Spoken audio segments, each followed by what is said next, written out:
Good, okay. Thanks. Okay, have a seat, Chuck said. Okay, welcome to the 8th annual summer camp for Budoshin Jujitsu. We have flashlight techniques with Tony Damigo. Sir, Salander. Thank you, sir. We're going to be teaching flashlight techniques for control. Basic objectives, to put forth a framework for using the flashlight as an improvised weapon or tool for control. Relate the basic framework to the use of other improvised weapons.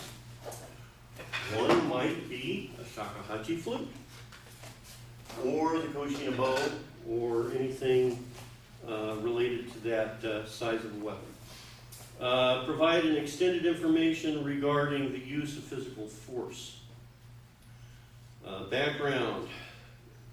Of course, you can read over most of this. During the feudal era of Japan, everyone knows that the samurai and the common people were forbidden to use a samurai sword. So they started relying on improvised weapons, cooking utensils, hair combs, pins, pipes, anything that they could use to be a weapon. Of course, a walking stick also made a good self-defense weapon, which is one of my favorites, that and the cane. On down to the introduction. The flashlight of today is in some ways similar to its predecessors of the 1890s. However, it is vastly superior in design, construction materials, power, longevity due to the improved batteries, distance of illumination, and advanced functionality. Flashlights have made huge changes in the way they do things. We use them all around the house. We use them going to and from our cars, going to market, going out at night. As I stated in here, sometimes you set it up in the kids' tent to keep them happy when all the bears and boogeymen are running around. Or you would use your flashlight for possibly law enforcement use or security use as a tactical flashlight, possibly for your small arms. In Budoshin Jujitsu, we learn to use traditional and improvised weapons, such as the flashlight, as an extension of the hand, and blend it into the art. Here they become more than just implements for striking, maiming, or killing. They become tools for control, and that's what we're looking for, is control. On the second page, I have a full page dealing with the use of physical force. And on the top end it says, Jiu-Jitsu is all about control. In today's world of legalistic mumbo-jumbo and sue-happy litigants, it pays to know an art that teaches you how to control an opponent while emphasizing restraint when applying techniques of a self-defense nature. Such training may ultimately offer a layer of protection should you find yourself in court. Below that is something that I took from David Dye, and it goes into issues of California and how they deal with self-defense. And I've got references here from Black's Law Dictionary and the California Jury Instruction Code. So that's something that you should go over and become somewhat familiar with. Basically stated, we are only allowed to use the amount of control, or only allowed to use the amount of force needed to control, contain, and escape safely from a situation unless lethal force is absolutely necessary. We don't want to harm someone unless it's really needed. Okay, moving over to the next page. Something that Sensei Jordan is big about is talking about the disposition of the attacker. So I wanted to put a little something in here on that. When you are attacked, it's not always clear why this has happened, nor will you always be given an opportunity to ask why. Things may happen in the blink of an eye. That being said, if you find yourself confronted by an aggressor and he stands his ground before moving in, this will give you a chance to ask that question. Why? Talk is painless. You may find a way out of your circumstance by reasoning with the person, talking them down and de-escalating the situation. On the other hand, speaking with your would-be attacker can give you some understanding of his state of mind and should help you to prepare yourself if an attack seems to be imminent. Also, speaking of weapons attacks, and I won't go through the whole thing, but what it basically boils down to is if someone has a weapon in their hand, yes, we study how to use weapons. That's one of the, or how to defend against weapons. That's a mainstay in jiu-jitsu. But out on the street, the weapons are real and they're coming at you full force. If someone's got a knife, be prepared to get cut. If someone's got a gun, be prepared to get shot. Better yet, get the heck out of Dodge. Don't stand there if you don't have to. Don't engage the person if it's not necessary. Training. For our purposes, each team will use a 3-cell mag light, unless I think Jeff said he brought some flashlights also. I think I have enough for everybody. I do not have batteries in my flashlights. We would simulate flashing someone in the eyes. I don't want to blind anybody. My eyes are very sensitive to that kind of thing, and others might not care for that after 3 or 4 or 5 times.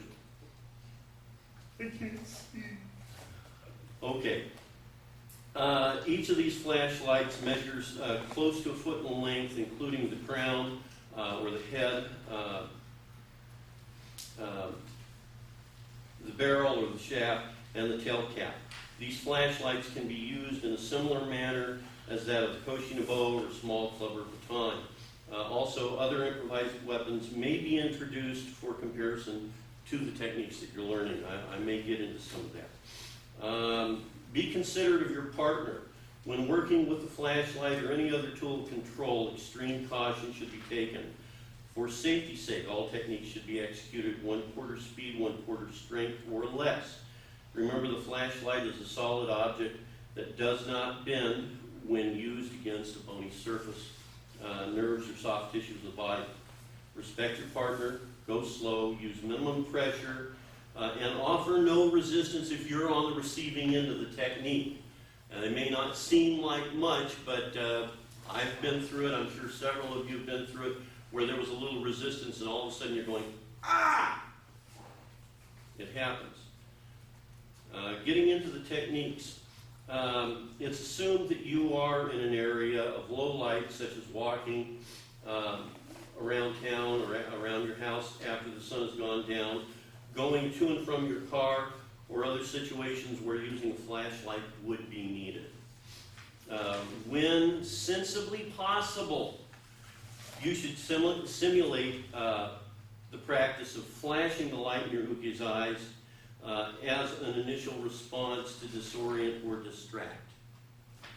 Now, I say sensibly because there may be times where things would happen on the street quickly, and you don't have enough time to try to go, oh, wait a second, let me turn the flashlight around. So we're going to go ahead and get into our first technique. This is a simple release for a mirror image grab. And I'm going to go ahead and pass out some flashlights. I'm going to start off with a very simple release technique. And, sir, can I borrow you?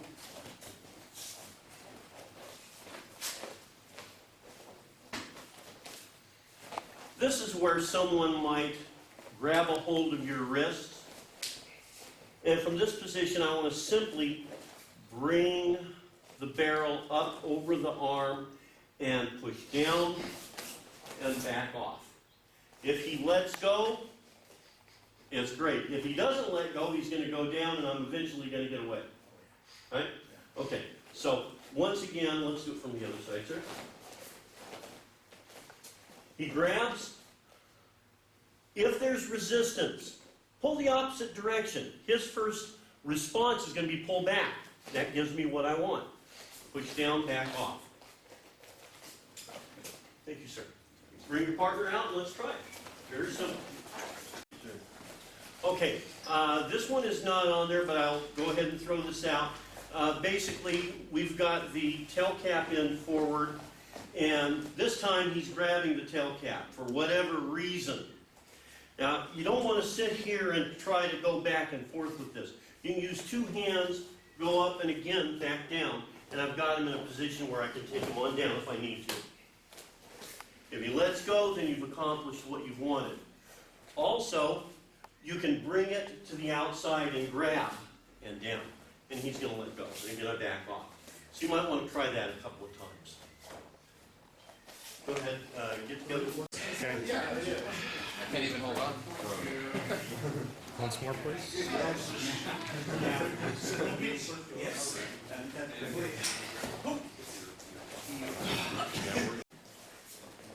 This is going to be a defense for a right-handed hit. And, Thomas, you have one, sir? Thank you. This time we have a strike coming in. I could flash him as I recognize that he's being aggressive. That's going to kind of distract him. Take a little bit of the, sorry, sir. Take a little bit of the wind out of his sail as he throws his strike. Lunge. Hey. So I'm going to hit the hand. Come over the arm and down the shoulder. Bring him down. And now I've got him locked. All I have to do is apply a little pressure. Let's do it from the other side, sir. We're serving well with 6 or 8 cell batteries. Having flashlight. Right. Okay, again, he's coming in. I can strike the hand, weave it over the arm and the shoulder, bring it down. And normally I'd step backwards, but I didn't want to put him into the shelves.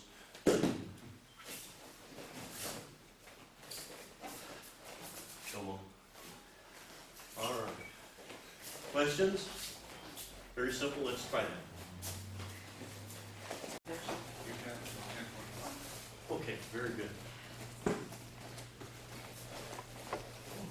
Okay, Byron? Okay.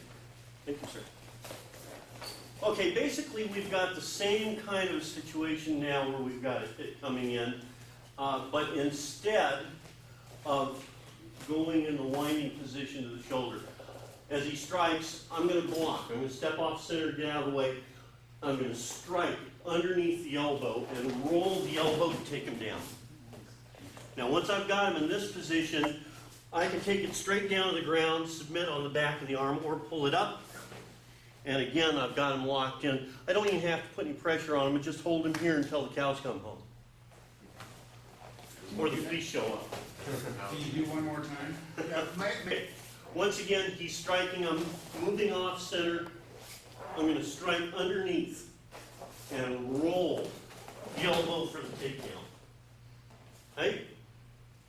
From this position, any appropriate follow-up will do. If I want to continue to just put pressure on the back. Thank you, sir. Let's try it. If you have a problem, let me know. And, the question was brought up, well, are you going to address what happens if it's in the opposite hand versus, in the left hand? So I do want to go ahead and go over at least one technique from that position. Do I have a volunteer?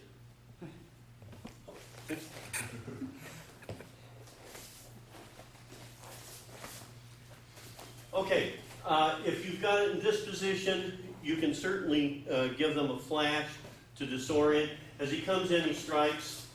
I'm going to block, strike across, hook, take down, and I can use the flashlight to continue to crank the shoulder if I need to. I can roll him up on his side and again continue to crank.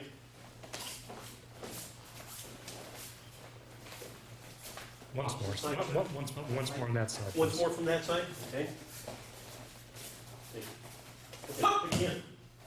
Strike, hook, take down. Pull him up on his side so that he can't reach you with that other hand. Continue to turn and crank. Right? Did you feel that? Yeah, you can feel Oh, it. yeah. Okay, if he doesn't feel it, you've always got these ribs right here that work really well for getting their attention. Thank you, sir. Now the other side. Oh, now the other side. Okay. One last time. Again, he's coming in. Oops. My bad. Block, strike, hook, take down, roll them onto the side, continue to turn. Again, I can go for the ribs, floating ribs if I need to. Thank you, sir. Let's go ahead and try it. I'm actually trying to throw a little filler in as we go along. I only listed, I think, roughly 9 techniques. So we're going to do a little flash and bash. This is a tactical flashlight technique that you can do with a larger flashlight as well. For those of you who have never seen, no, I'm talking about the small tactical flashlights that they're using to put on their weapons and so on. They actually have a crown on them that dips and runs around. It looks, if you hold it up like this, it looks like a crown. And they're great for gouging into the body. So let's see. Sir? One more time. Okay, on this one, again, well, actually, let's go with a wrist grip. Opposite sides. Okay. So from here, I'm going to flash, turn, bash, going down to the inside, bring it down, and the crown digs in fairly well. From this position, I'm going to roll on around, grab the thumb, and I can drop down. I've got him in a pretty good position. You feel that at all? Okay. If I crank on that, he's going to feel it a lot more. Now, there is a moment where you really want to try to get a hold of the thumb before you readjust your hand into what we consider hand throw position. I don't like doing that kind of a release, but once again, I'm going to turn, flash, strike, bring him down. Now from here, I'm coming around and I've already got it now. And I can apply pressure, get on your stomach. Okay, and he's already turned his head away, which is good. He is, or I step on his face. Right. So are you squeezing your his thumb between your thumb and the flashlight? Yes, sir. Kind of a jute position to hook the thumb. Okay. Questions? Let me get it the other side. Hi. Okay. Again, flash to disorient, trap the hand, bash it with the arm, bring him down, come underneath, get a hold of the thumb, bring him back, get on your stomach, and I can tap when you feel it.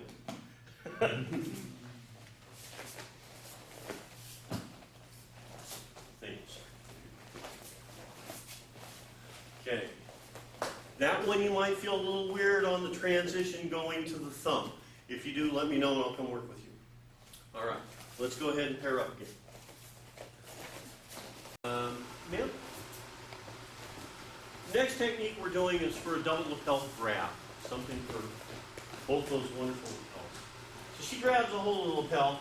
You can have the flashlight in this position or in this position. It really doesn't matter.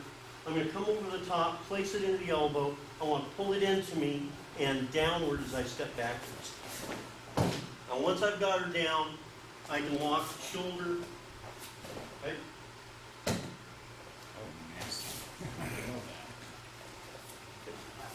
Once more from the opposite side. Once more. Move back a little bit. Okay. Yeah, So I know what you're again, doing.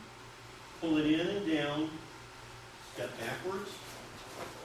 And as she goes down, I want to continue to put pressure on the arm downward and on the shoulder. Now, nice thing about something like this, let's move this direction just a little bit. Okay. If I've got someone in this position and they're resisting, if it looks like they're going to pull out some kind of a weapon, Then you go to the nasty side of Jiu-Jitsu, and I just do a forward roll fall. And shoulder's gone. You're welcome. Opposite side, sir? Sure. Once again, I'll use the other hand. So I'm going to come up, pull it in, step backwards, and once I've got her down, I want to twist and pull this in. And again, if I do a forward roll fall on that side, bring the arm down, shoulders gone. Thank you, ma'am. Question? Let's try it. Who has pretty good kicks? Pretty good kicks. Oh, I thought you said you had shirt X. I have outstanding, but I don't need the camera, so I can't do it. Okay, we're going to go with a right side front kick. So, as he throws the kick, I'm going to hold the Koshinobo with the long extended end down. Run, Jerry. And I'm hooking at the ankle. To reach over the top, I'm forming a cross grip. Now I'm going to go ahead and pull slightly to the side and back as I tighten up on the ankle. Okay, and he's feeling that, right? Okay, now, as you tighten up on this, you can walk him around if you want to, but at this point, he might try to kick you with the other foot, so you might want to nail him first. Right? Now, one of the other issues, when you hook, okay, you're using this V position, use your arm to push inward against the foot. So again, hook. Actually, let's do it from the other side. Okay. Hook, grab, and where my forearm is, I'm pushing inward and tightening up. Right? And go ahead, Dan. Okay.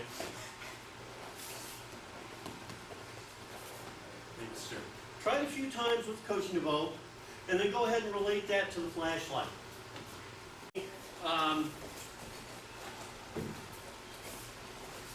This is one of my babies. This is a shakuhachi flute by Eric the Flute Maker. You can go to his website, erictheflutemaker.com. Phenomenal flutes and bamboo saxophones. It's amazing what he can do. I'm still trying to figure out how to make it work. All right. So I'm going to do one more technique. Again, this can be done with a flashlight. It can be done with a Koshinobo. And let's see. Volunteer. Thomas? Okay. And just for the sake of argument, we're going to pretend that Thomas has got a knife. He's going to do a knife thrust. So as he comes in, I want to strike the arm. If you strike the arm, you have a good chance of dislodging the weapon from his hand. Once I do, I'm going to come around the front of the throat and to the opposite side of the neck, hook into a cross choke. From here, I'm going to pull in nice and tight. I felt that. I can take him down, but if you do, release 99.9% of the pressure and just walk him down. And then you can move a little bit to the side. I am on the side of the neck. I am not on the esophagus. Okay? This is a strangle, not a choke. One more time from this other side. Couple times on this side. Couple times on this side? Okay. So again, he's coming in to strike. If I have to, I'm going to grab.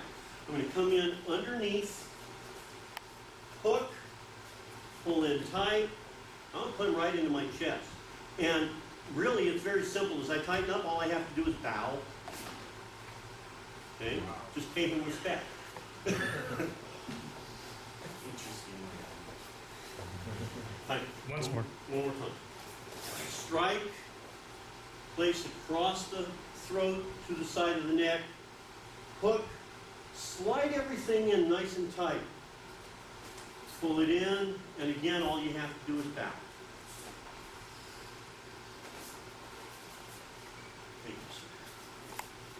You can try it with the Koshina, which is going to be a lot shorter. It's going to be a little different positioning to try to get the grip, or with the flashlight. Let's go ahead and try it. 2 minutes worth. Yes, sir. Any final words? Okay. I want to reiterate real quick. Mark and I were just discussing this particular technique. Since he's got a knife, and again, let's say that 99% chance or just 50% chance that you're going to knock that knife out of his hand. You have to move quickly to the choke. You have to drop. If you kick the back of the calf, the hand may go out, but he's got a knife. You might get cut. Okay, there's no two ways about it. Anytime they have a weapon, it's a knife or a gun or a club, you might get hit, you might get stuck with a knife, you might get shot.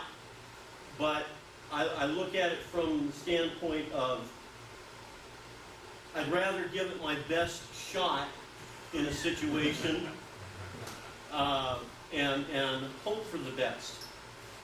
There may be other techniques that are better suited for dealing with a knife attack, but this gives you one option. Okay? And again, if they have a weapon, unless you absolutely have to, get out of dodge, run, get away.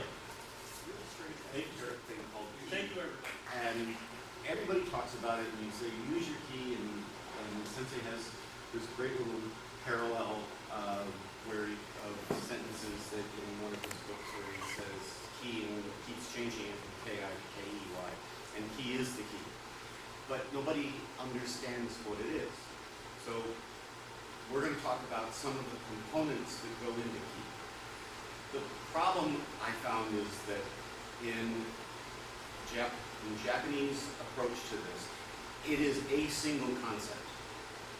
We don't have anything that parallels to that. So we don't have a word that encompasses all of what key means to Japanese, particularly in martial arts like Lean Kyu.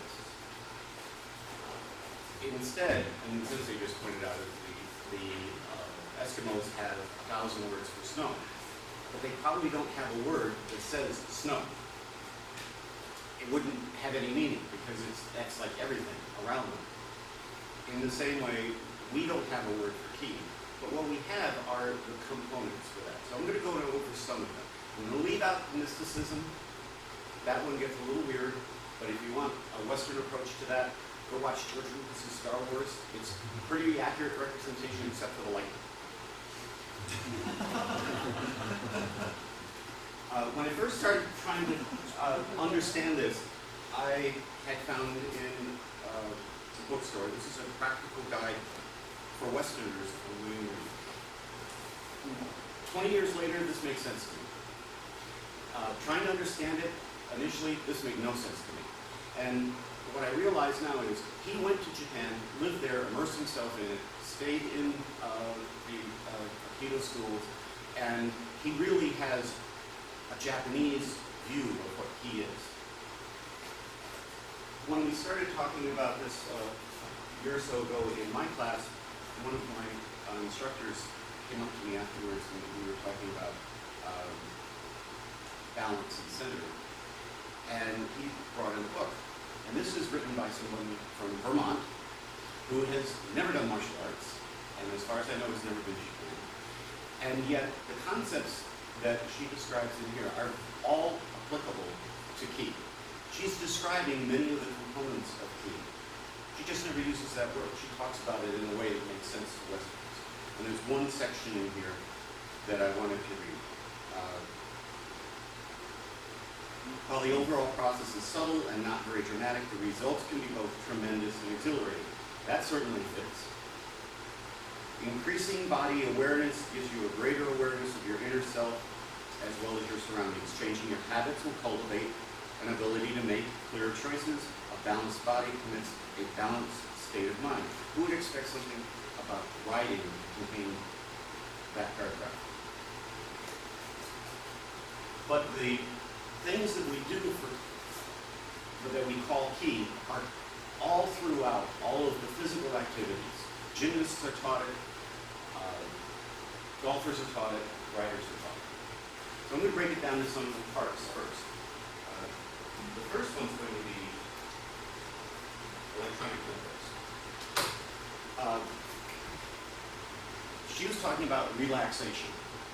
And when you sit on a horse, you have to be relaxed. You can't slouch, you can't fall completely slumped into the saddle. You have to be upright. So how do you be relaxed and upright at the same time? What she's saying is you have a set of muscles that are holding you upright, and the rest of them are relaxed and not moving. That's the idea of using only the muscles you need to do what it is you're trying to do. As soon as you start getting tense, all the muscles activate, and now you're working against yourself. So I got one demonstration for this, and you're all going to get to try it. I know Jared is not suffering from the sensei effect, so I'm going to use Jared. Sensei effect. The sensei effect, where you ask one of your students to come up, and they want you to look good, so they know they're not going to let you fail. I know Jared's going to let me fail if I don't do this right now. What he means is I'm a jerk. Let me zoom in. And he's half my age and probably twice as much muscle. So this is just an exercise you're all going to get to try it, called unbendable arm. And what I'm going to do is rest my arm, and it's really relaxed right now. Rest it on his shoulder, and then Jared's going to bring up his hands up onto my elbow, and you're never interlace your fingers. And he's going, now this is the important part, he's not going to jerk down, he's just going to continue to apply pressure. And he's going to try to bend my elbow. And all I'm doing is maintaining it, and I want to keep my arm straight. So he's going to start applying pressure. And my focus is, oh, keep going. He bench presses 300. Used to. Okay, see, I'm done. Okay, so as he continues to push down, all I'm doing is matching that. Okay. If I tighten my arm, then what happens is I'm actually pushing my muscles, my bicep and my tricep, against each other. As long as I stay relaxed and only activate the one muscle, one set of muscles that are keeping my arm straight. So my focus is extend my arm. Tricep, and if some of you do this and really do it hard, you'll feel it tomorrow and you'll discover that it's also the latissimus dorsi. And I'm going to feel it tomorrow. So the imagery for this is, imagine this is a hose of water, fire hose. And if you've all seen fire hoses, as soon as they pump the water into that, it gets really stiff and extends. So I'm going to imagine that I've got water coming out of my hand, spraying towards that wall, if you want an image to do that. And so as I provide that image, I have to increase the water pressure going out towards that wall. Keep going. Keep going. Okay? Starting it in there. There is one trick to this. He can't put anything more than his own body weight on this. That's right. By definition. Right, by definition, right. Okay? So the trick, and I really use the word trick the way they used to talk about Jiu-Jitsu and Judo tricks. There's a thing, a component to it that you don't understand when you watch it. That's what magicians do. There's a component that you don't understand when you watch a magician. It's the same thing with Judo and Jiu-Jitsu. There's a component here that somebody just on the outside observing isn't understanding what's going on. So the trick to this is to stay as relaxed as possible. And that's why I drape my hand over here. I want to set that relaxation and remind myself, I don't want to do this. That's not going to work. Just to stay relaxed. And as he gradually applies pressure, I just want to keep my arm straight and keep him from bending it. So I just say, I want my arm to stay in that position. All right? Questions? You may have some after you try this. Okay? So find a partner. No, nobody's going to break it. Find a partner, and everybody give this a try. Somebody asked, would it help to imagine a steel rod? And conceptually, the way he is described in Japan is this is something that floats. And really, if you really want to understand the philosophical background, go watch Star Wars. It flows. And so the imagery generally that's associated with ki is something that's moving and flowing through you, as opposed to a steel bar, which you could eventually, and he certainly would, break.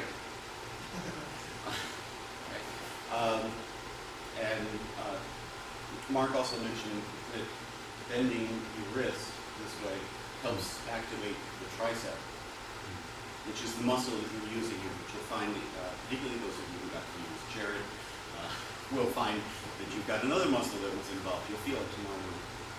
Any questions? Any observations? Oh, and somebody asked about colors. If that helps you, a nice color to imagine that it would be red, but that, then again, it seems to the really mysticism, philosophical chakras and all that. So if it works for you, fine. The important thing is to stay relaxed. And is he there? The person there? Not really. You're just keeping your arms straight, whether there's somebody there or not. You're resisting what's already there. So that's one piece of it, is just stay relaxed. And we've got to keep that and use that all the way through everything else that we're doing. The next piece is balance. And one of the best examples of maintaining balance is when one of the submits that we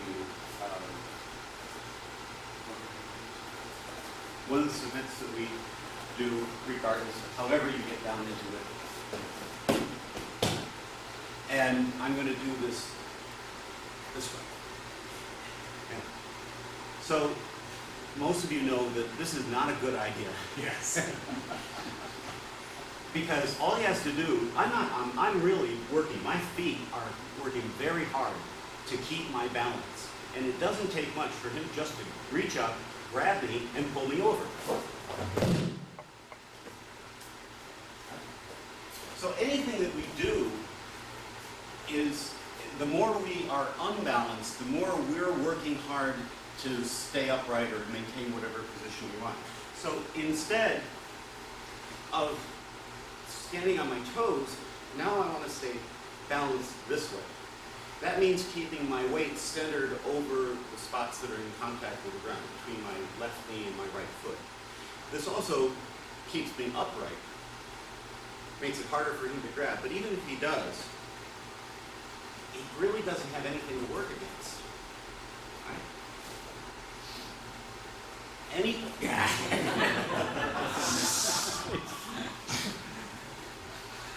This is true for any of the techniques, but this one in particular is a really good demonstration of what happens if you're off balance. Because I can do this in this position, and I can submit him in this position.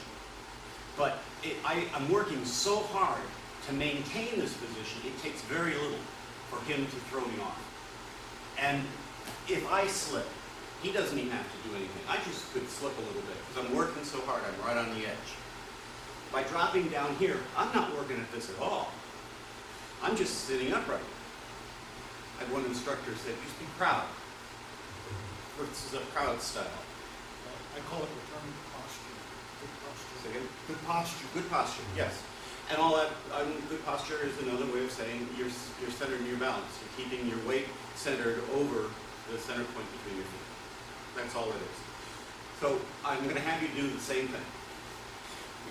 You're all going to try it this way. I'm sure you've all done it this way from time to time. And see what happens. And you'll feel it in your legs how much work you're putting into this. And then try it here. And let your uke grab your sleeve or your gi and tug on it and see how much stronger this is and how much less work it takes to do it this way. All right? So find a partner. Questions? Good. Find a partner. Let's try that. So as we're doing this exercise, several people ask me about, okay, should I stay relaxed when I do this? Yes. That's the first thing that we did, is relax. All of these techniques, all the techniques that you do when you're in the dojo, you're only going to use the muscles that you need to do that technique, and all the other muscles are relaxed.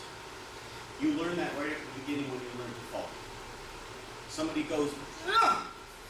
and you, ouch, that looks like it hurt.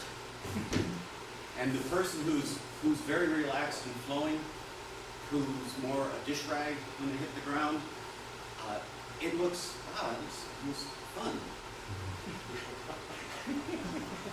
So the image is the dinner plate and dish rag.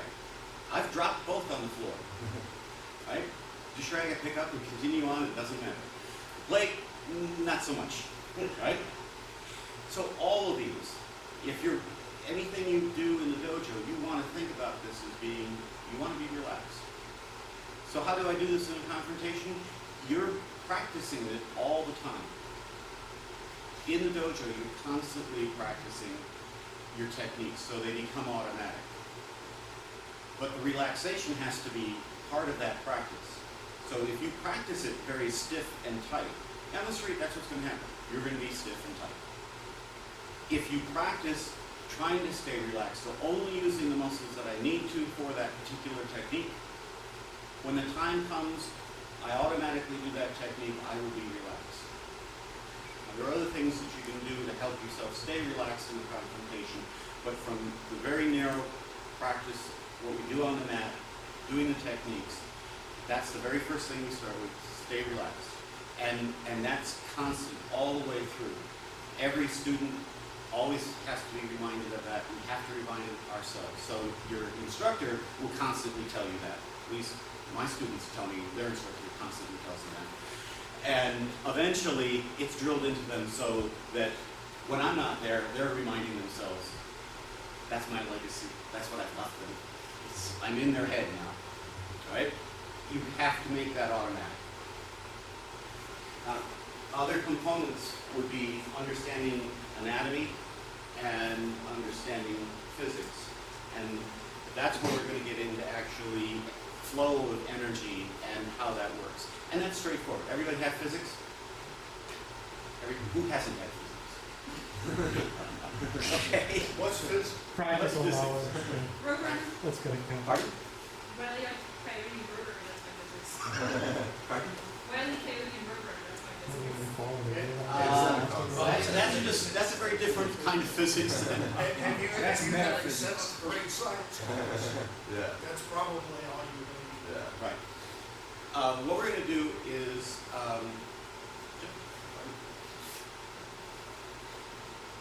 in physics they talk about force and they describe it different ways. Newton meters.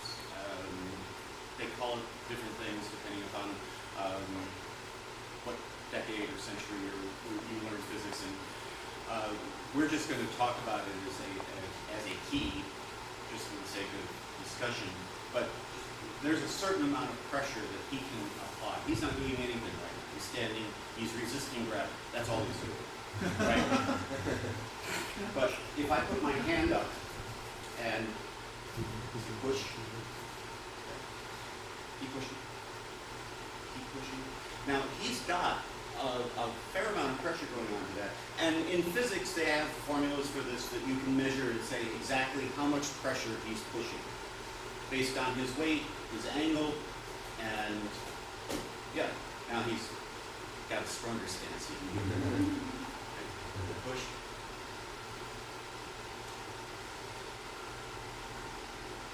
But even though he's pushing, nothing's happening.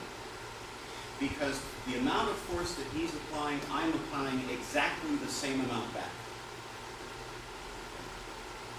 In order for nothing to happen, I have to balance exactly the same amount of force. If he pushes and I'm moving, he's applying more force than I am. Okay? So if he pushes, well, no. That's your class. He pushes. I can't hold it. Oh no. Now we're going back. Now I'm applying more than he does. Right? And they'll actually draw arrows to point in the direction of the force. And I'm using that in the small f, not the Star Wars force. The direction of the force, and our arrows are pointing directly at each other. So it's like two trains pushing against each other, not colliding. The two trains are starting nose to nose, and they both apply power, and nothing happens as long as they both apply the same amount of energy, right? I get him to, how much lean? He's going to push, right? Same amount of force. As soon as I remove the counterposing force, he moved. Right? He pushes. I remove that, he moves.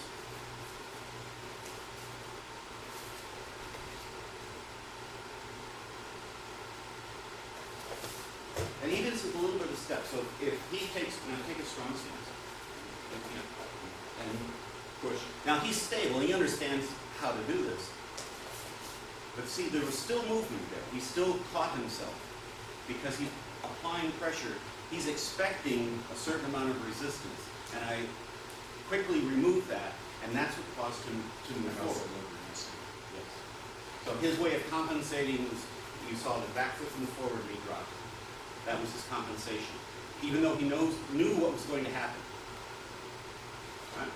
So I want you to do this and just recognize, we're going to work up to something an actual real technique that you're going to do with this. Push. Right? And start with leaning, so don't step back. So he's actually pushing and leaning into it. So this is more dramatic. But even though he's pushing, and you both get to do it, so you'll feel it, and then you take a strong stance. So he pushes, and you'll feel that, Jeff felt that he had to catch himself, because he lost his balance. He started to fall. And he was in a good position to catch himself, but he still was starting to fall. So just want you to try that, and then we're going to move this in so you can, how you can actually use this in your technique. Okay? Find another partner.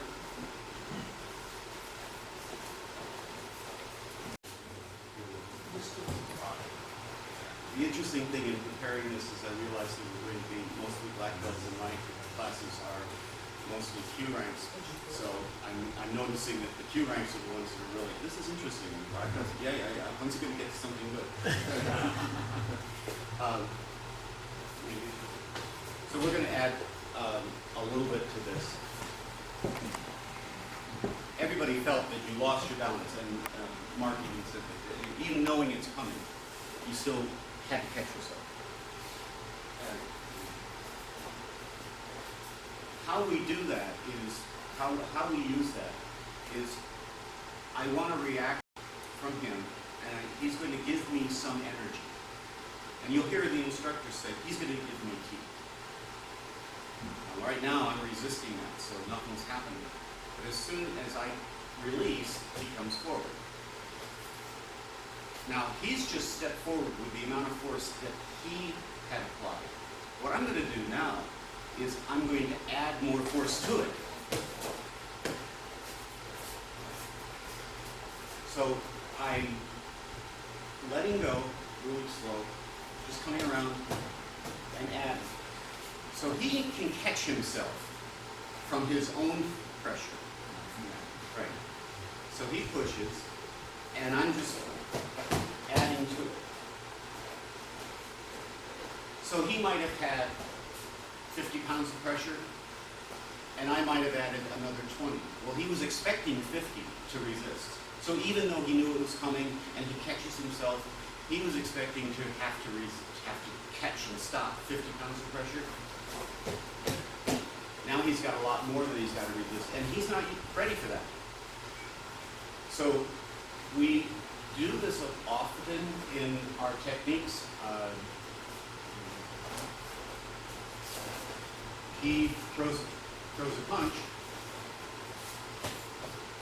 and I block, but I don't stop it. I block and catch and pull.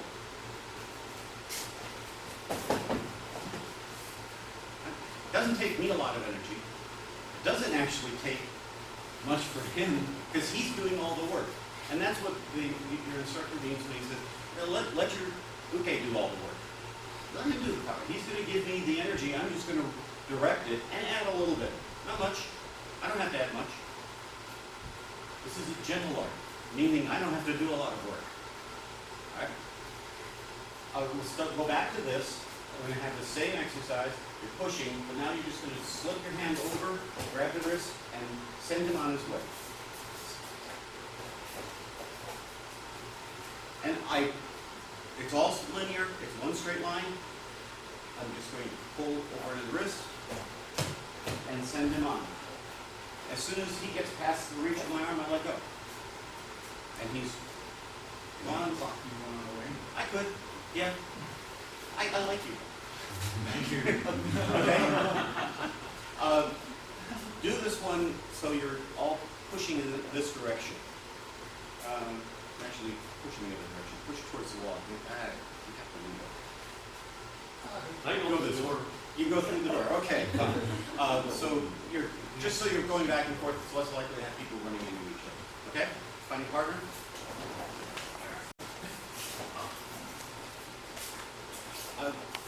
A technique that you can use this for the same that concept. We are going to have him push in a certain direction, and then I'm going to stop resisting him and add to it. On a two-hand wrist grab, he's got a really good grip here. Right? He doesn't want me to move. So what I'm going to do to start is I'm going to push out. He doesn't want me to move, so he's pushing back in. Then I let him come back in, catch, and bring hands together. The grip itself is I'm just making a stack of hands. And my lower hand, I'm making a stack of hands. My lower hand grabs his upper hand at the base of the thumb. And then I can push against that, and that's the takedown. But for this exercise, what we're focusing on is he's not going to let me move. So if I try to bring my hands together, initially he's not going to let me do that. So I'm going to do the opposite. He's going to push, and now he's got a lot of pressure in there. Then, oh, good, okay. Now I'm letting him do the work. He's actually brought my hands together for me, and now I come out and move forward. All right? Questions? Okay, let's try. There's a chance that we're going to look at that technique. Apparently, some people didn't see what I was actually doing with my hand. So and I love the 10-second hold. You just focus. Stay out here and start saying, "What the hell is he doing? Why are you here?" What I want to grab is this part of his thumb, right at the base. It's the part of the thumb that actually, the fleshy part covers it up and makes it part of the hand, but there's actually, that's a bone for the thumb itself. And I'm going to grab it this way. And as I grab it, that's actually opening up his grip. Out, in. I push it in, and that pulls his thumb back. And I can bring this hand out, and I'm going to use the knife edge on the hand side of the knuckles, pushing mostly against the little and ring finger, and that's twisting his hand this way. We know what that is. It's just a different way of doing the same anatomical lock to push on. Okay? Can we try that again? All right. Guilty. Most of what we've done so far has been linear, and meaning that the energy is straight and we haven't done anything with circular motions. We'll work into that. But I want to go back to something very basic, which is your roll. And since we have the decorations, I told you to come at me. there's two ways a plane can land or end up on the ground. Plane can, it was a rough landing in LAX. They come in and they actually form a circle. They come in this way. And the bottom of that circle is the runway. And if they do that perfectly, that's a fairly smooth landing. Nice curve in, a hit, blends in, you hardly notice except for maybe the sound of the wheels spinning up. Okay? The other way is they can just go straight down. right? I prefer to land in the planes that do the nice circular motion, Right? right? Yes. And this is what our roll is, right? I can hit the ground really hard, or I can make that same circular motion. The circular motion is important. This is a blend. When we come in like this is just very hard. And it's different styles. We blend. Some styles of karate are very hard. And that's by intention. I want to strike. I want my block to do damage. I'm not that strong. So I'm going to blend with that. In my roll, I want to blend. I don't want to hit the ground hard. It hurts. I'm not going to come back to class. So instead, I want to make it nice and smooth. Very relaxed. You've all been told that. And you've seen people do their falls. And everybody winces. But even everything's relaxed. My hand comes out, only the muscles that need to slap the mat, and then it all goes back to being a dish rag. So the blend is important.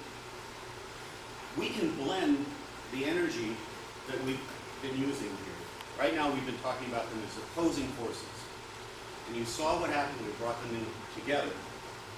We can do the same thing and show you that technique we do with a moment ago. He's going to do a punch. And I can block that way. And we could do something here, this is arm, all kinds of things. Or I'm not going to actually block it as much as I'm going to slide into it like that. I'm blending my energy with his for the strike. So he's got energy here. Now you did that earlier, didn't realize that that was what you're actually doing. This is the same thing. I wanted, and the way I do that, just extend your arm out. I'm coming in, and I've got to do that circle, the same way an airplane lands. I have to do that circle to come in, slide down, catch, and right here is where I do the grip and continue on. If I do this well, he doesn't even realize that I've grabbed him, let alone blocked him.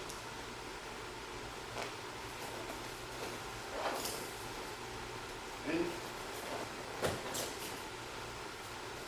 now, the technique that we usually use, come in, and I'm going to add to that, coming into the side of his head.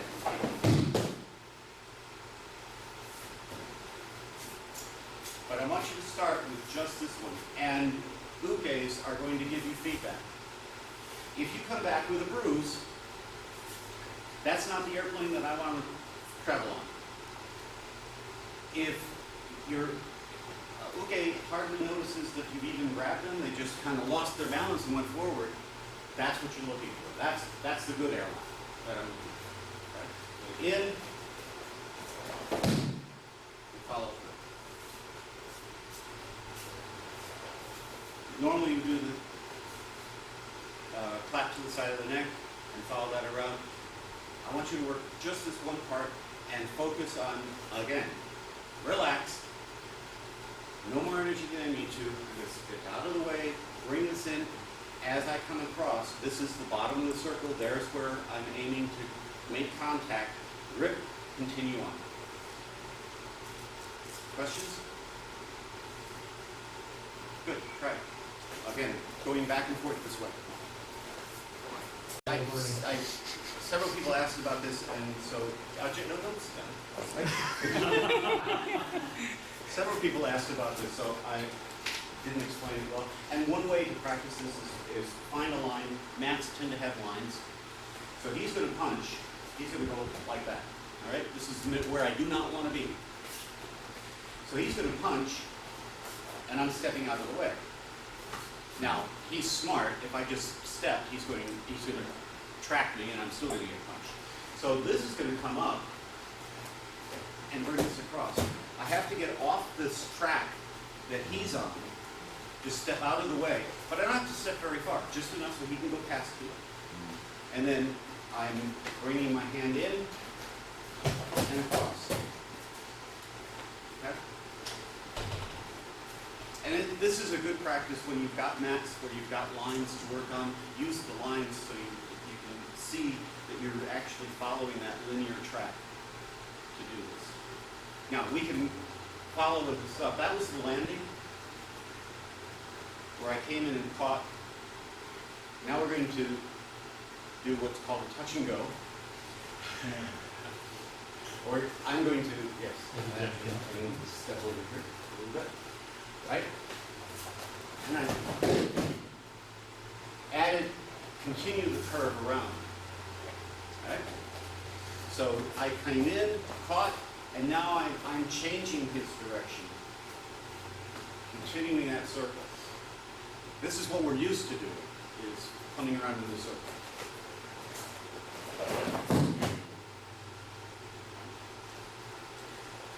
By bringing him around in this direction. I've taken a linear motion, which is straight in, and I've added force. We were adding force that just took him in the same direction. Now I'm adding a little bit of force to turn him. If I'm in physics class, I would see a big arrow pointing this direction.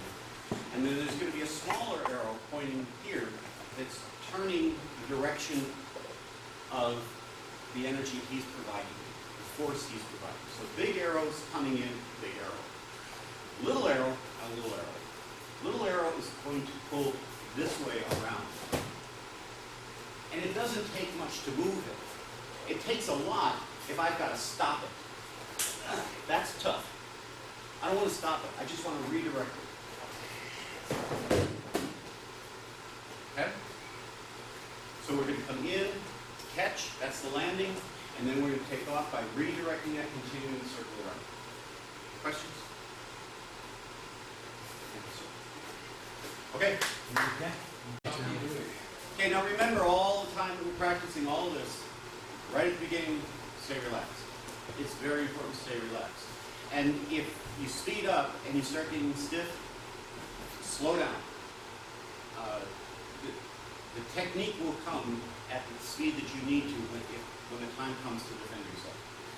Practice it slow enough that you can stay relaxed and have good form.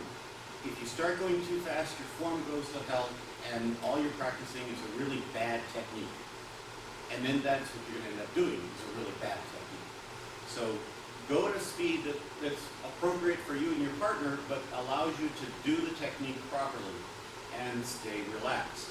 Keep adding on. Stay relaxed. Okay? So you've heard about blending your two keys together. This was all out here. I'm going to round up school. Like love round ups. Thank you, sir. We're going to blend our mass together. And that's really what we're doing. I want to bring his mass and my mass together and treat them as one. What happens when I do that is that I have to remember that the center of the mass together is our combined mass. So if I stand here and say, well, that's my center right there, and I'm trying to do something and I've got a good grip on him and treat it as that is my center, it's not going to work if he's still on the ground. So instead, I can pick him up. Now I've got our two masses together, and it's still centered, and that's pretty relaxed, actually. You could sit here and continue the class in this position, right? That's the balance, and making sure I'm anatomically correct. That sounds bad. I want my sacrum, which is where the spine inserts into the hip. I want my sacrum just below the belt. And if I do that, I don't have to work at this. My legs can certainly take the extra weight. I'm not doing anything. He's just centered on that. Now, he might squirm a little bit, that's why I've got a hold here. And we're not going to stand there and have a conversation. But The way to pick him up and get our masses joined together is I want to get under him, lift him, and make sure he's well balanced. The way to know that you're well balanced is down. Can you do that? Okay. So well, what I want to do is I'm going to just grab, come in, as if I'm going to do it on Nagi, drop in, pick him up, but then I want you to let go and make sure that he's not sliding off. He'll tell you if he feels like he's sliding. Walk the length of the mat.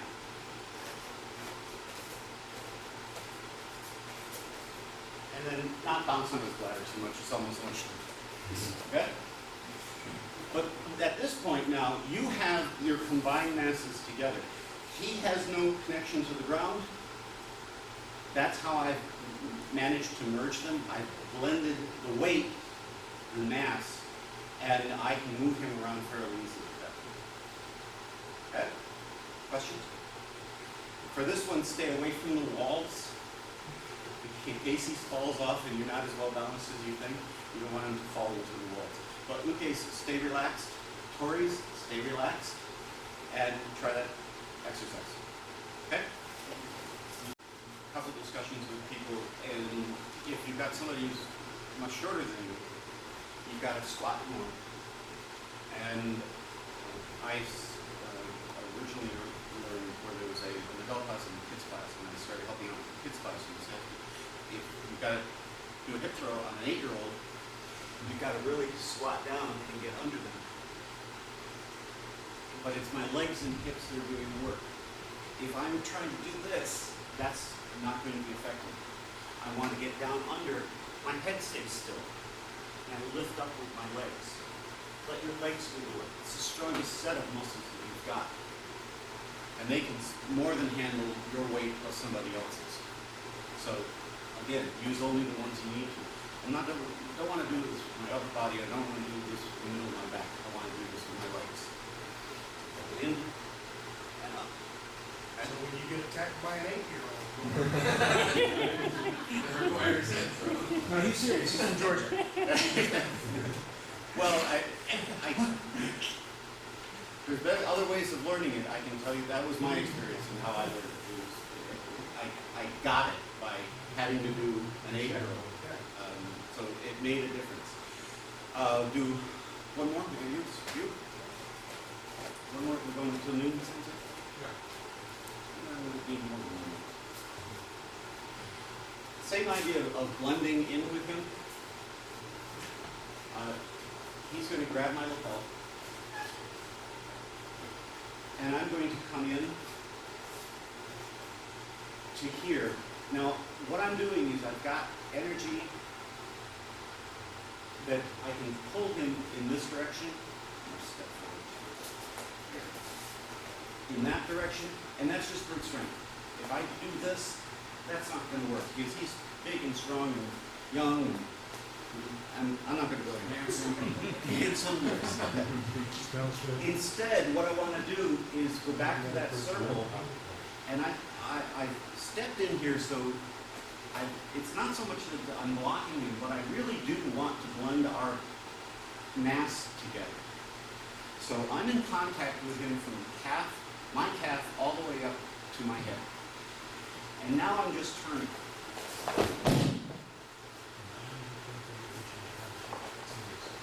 It's the circular motion. Straight motion is too much brute strength. He comes in, and we step, back, and turn. It's very difficult for him to resist a turn. So I want you to put your fist out like this. And I want you to not let me move your hand.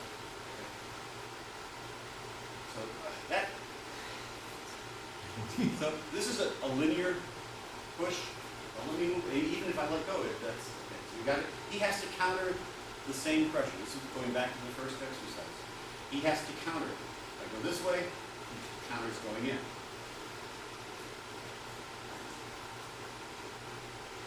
That's easy for him to resist. So let me move your hand.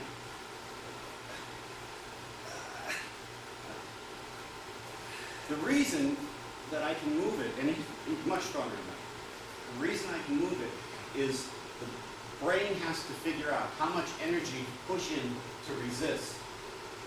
But by the time it's figured that out and applied the force, I'm going in a different direction. That's what a circular motion does. So he doesn't have time to counteract the motion at any given point. By the time he figures it out, applies the pressure, he's applying it in the wrong direction. That's how circles work. That's what gives me the strength to move somebody. I cannot move him this way and pull. That is not going to work. I've actually made it worse by standing in front of him. I'm trying to pull him through me. It's not going to work. But if I turn, it's not only easier for me to move because it's harder for him to resist it, but I'm centering myself in a circle, making him go around me. Okay, questions? One more time on the complete technique, please.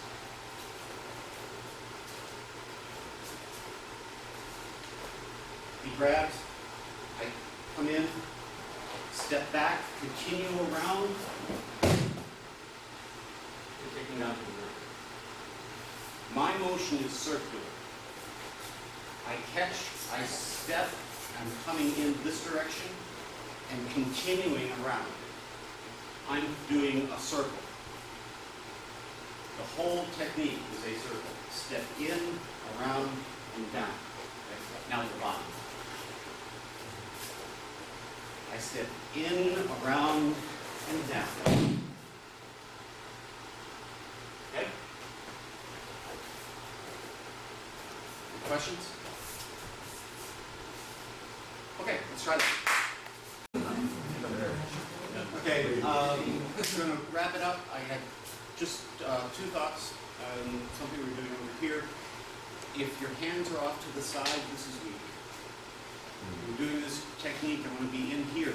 My hand's in front of me. This is very strong.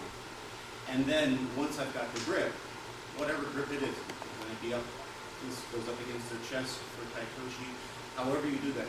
Do this, let your legs then do the work.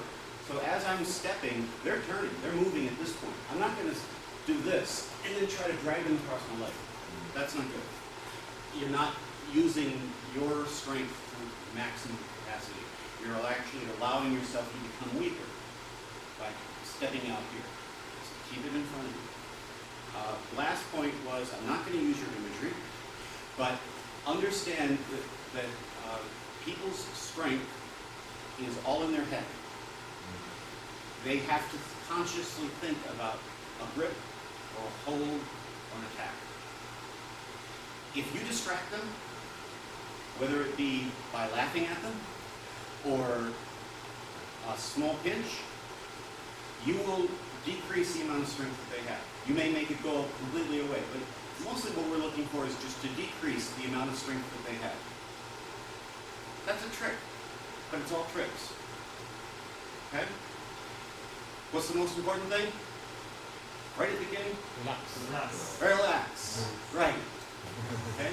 And we started with them providing all the energy, blending with that, and at the end, they were static and we provided it. But it's all relaxed. It's motion, leverage, physics. We have good explanations for all of it. We put it in this big umbrella. We'll call it key. We'll break it out into components that we understand, that we've dealt with all of our lives, and that makes it much easier to apply it to our techniques. Okay. Thank you. All of my notes, carefully written, versions are handwritten, then they were typed, and then when computers came in, they were put on the computer, and it's about 800 and some odd techniques and variations. We're going to start with 250, and this is a real easy one, and I don't even need it read to me. I just need someone who wants to do a uki. Someone want to be, or Tori, I don't know. Mike has his hand up. Mike?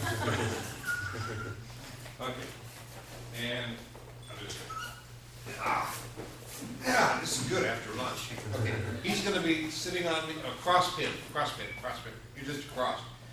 Okay, yeah, you haven't gotten anywhere yet, so you just lie down, relax. Okay, okay, now, and this is the technique, okay? Now, all you gotta do is, okay, all I'm gonna do is come in, I just have to do this thing for I know what's coming. You know what's coming. Okay, now, the only thing that's not in the notes, which is very important, is turn your head sideways. Otherwise, you'll end up with your nose in the middle of your forehead, okay? So, all you're gonna do is grab nerves under the armpit, down by the side. You're gonna, I'll show this from another angle, but it's gonna be here, you're gonna dig in, this foot comes up, and over. All this. Okay? If you have low back problems, this is not a good technique to do. Okay? And all you're doing, turn around here. Do we have room? Yeah. This is a caterpillar's. Okay. I'm here. All I have to do is these hands are going to grab on the meat. Okay? This foot comes up as far as you can. You're going to dig in and get reaction taking over you. Okay? You don't have to lift this person. The nerves and the thrust will do it. That's in book 2. I was just teaching Yes, that to my students yeah. a couple of weeks ago. Yeah. For me, I didn't have any issue with that technique. Where I had the issue is the submission. Was to go into a headlock for a submission, and I was trying to figure headlock out submission. how the heck could you do Okay. that from that? That's okay. Okay. That's what worked. I'll go easy on the nerves. Okay. You're gonna do it. Okay. Okay. We're gonna go here. Take him over. Okay. I'll say, I'll okay. roll over. I understand. Okay. So really, all you need to do is for submission, roll with him and come over the top for a headlock. Okay. Okay. Fine. You want to try this one? Or you want to go on? It's gonna take an hour for I think I- the truck to come in. Okay. Very good. Okay. Next one. I'll get my eyes on it. Okay. You okay, Mike? I'm fine. Okay. Okay. Body drop throw, tai tosh. Okay.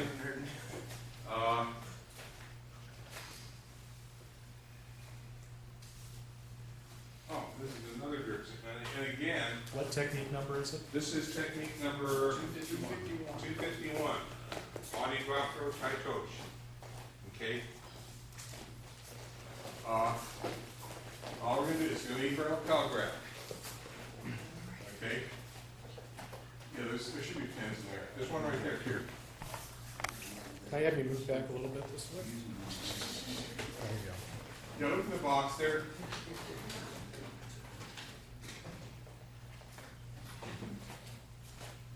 Okay. All we're going to do is basic tai tosh. You're going to pull him into you. Okay. We're dealing with a static technique here, right? You pull him into you. This is going to go over. You're going to come around. Already, get up. Okay. You're here. You're going to come in around. You're going to drop it in your mouth, and you're putting it on. Okay. You're putting this hand down so you don't land on it. Okay. Bad habit for the street, because you really should be doing a maki-komi on this poor sucker. Okay. But this is one, if you really don't want to hurt him too badly, you just put your hand down here to do the technique. You should be rolling over your shoulder. There shouldn't be any pressure on your hand and wrist anyway. Okay? So that's, I don't know where the problem was with that one, other than, yes? When I was reading the description, I tend to be directionally challenged, so when I was reading the description, I thought if I were first reading this for the first time, what way am I facing in relation to the? Was it, okay, It was talks it- about a pivot, but it's like, how far am I pivoting? Am I facing the same, I Okay. understand the toes, but. Yeah, most of that these makes are, it- unless it says from the rear or from the side, these are frontal. Did you say that in the book? I mean, that's. The big book, no, it's a given. I mean, you say lapel grab. usually- Everything starts from in front of you, Yeah, unless otherwise yeah, if noted. it's a lapel grab, you assume the person's in front of you. But I mean, once you start the technique and executing it, that's where I thought, wow, if I were reading this, once I'm executing it, what way am I facing? Yeah. So that would just be a tip as to, why somebody thought. Right, if he comes in for a lapel grab, and I grab this way, okay, and I want to do a Tai Tosh. The only way I can really do it is this way, by turning counterclockwise to my left, okay? Unless you wanted to do it this way. See, his arm's gonna get in the way if I try to do it in the other direction. Okay, any questions on this one? You wanna do it? Yeah, why How many?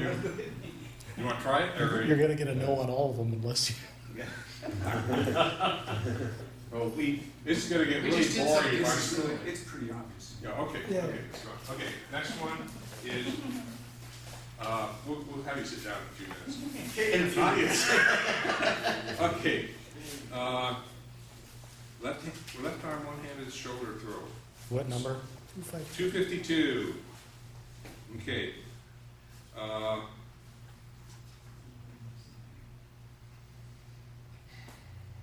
Okay. Your left hand, someone read this to me, 'cause I'm not sure, I can't, I know there's something wrong here, but just. It's kind of a lapel Lapel grab, okay. Does it say which side? Same side. Well, right here. Yeah, right. It says, Okay. your left hand grabs the bottom of his right sleeve, pull his arm to you and step your left foot back at the same time. Step in with your right foot and execute a one-arm hip throw. Block his left arm away from you while he falls. Yeah, that was what I thought too. Okay. Okay, unless it's a double lapel grab, do a double lapel grab. Well, the note at the end says Surrey equals lifting requires very low entry. Okay, take his hand off. Okay, all I can think of is pulling him into you, coming in really low.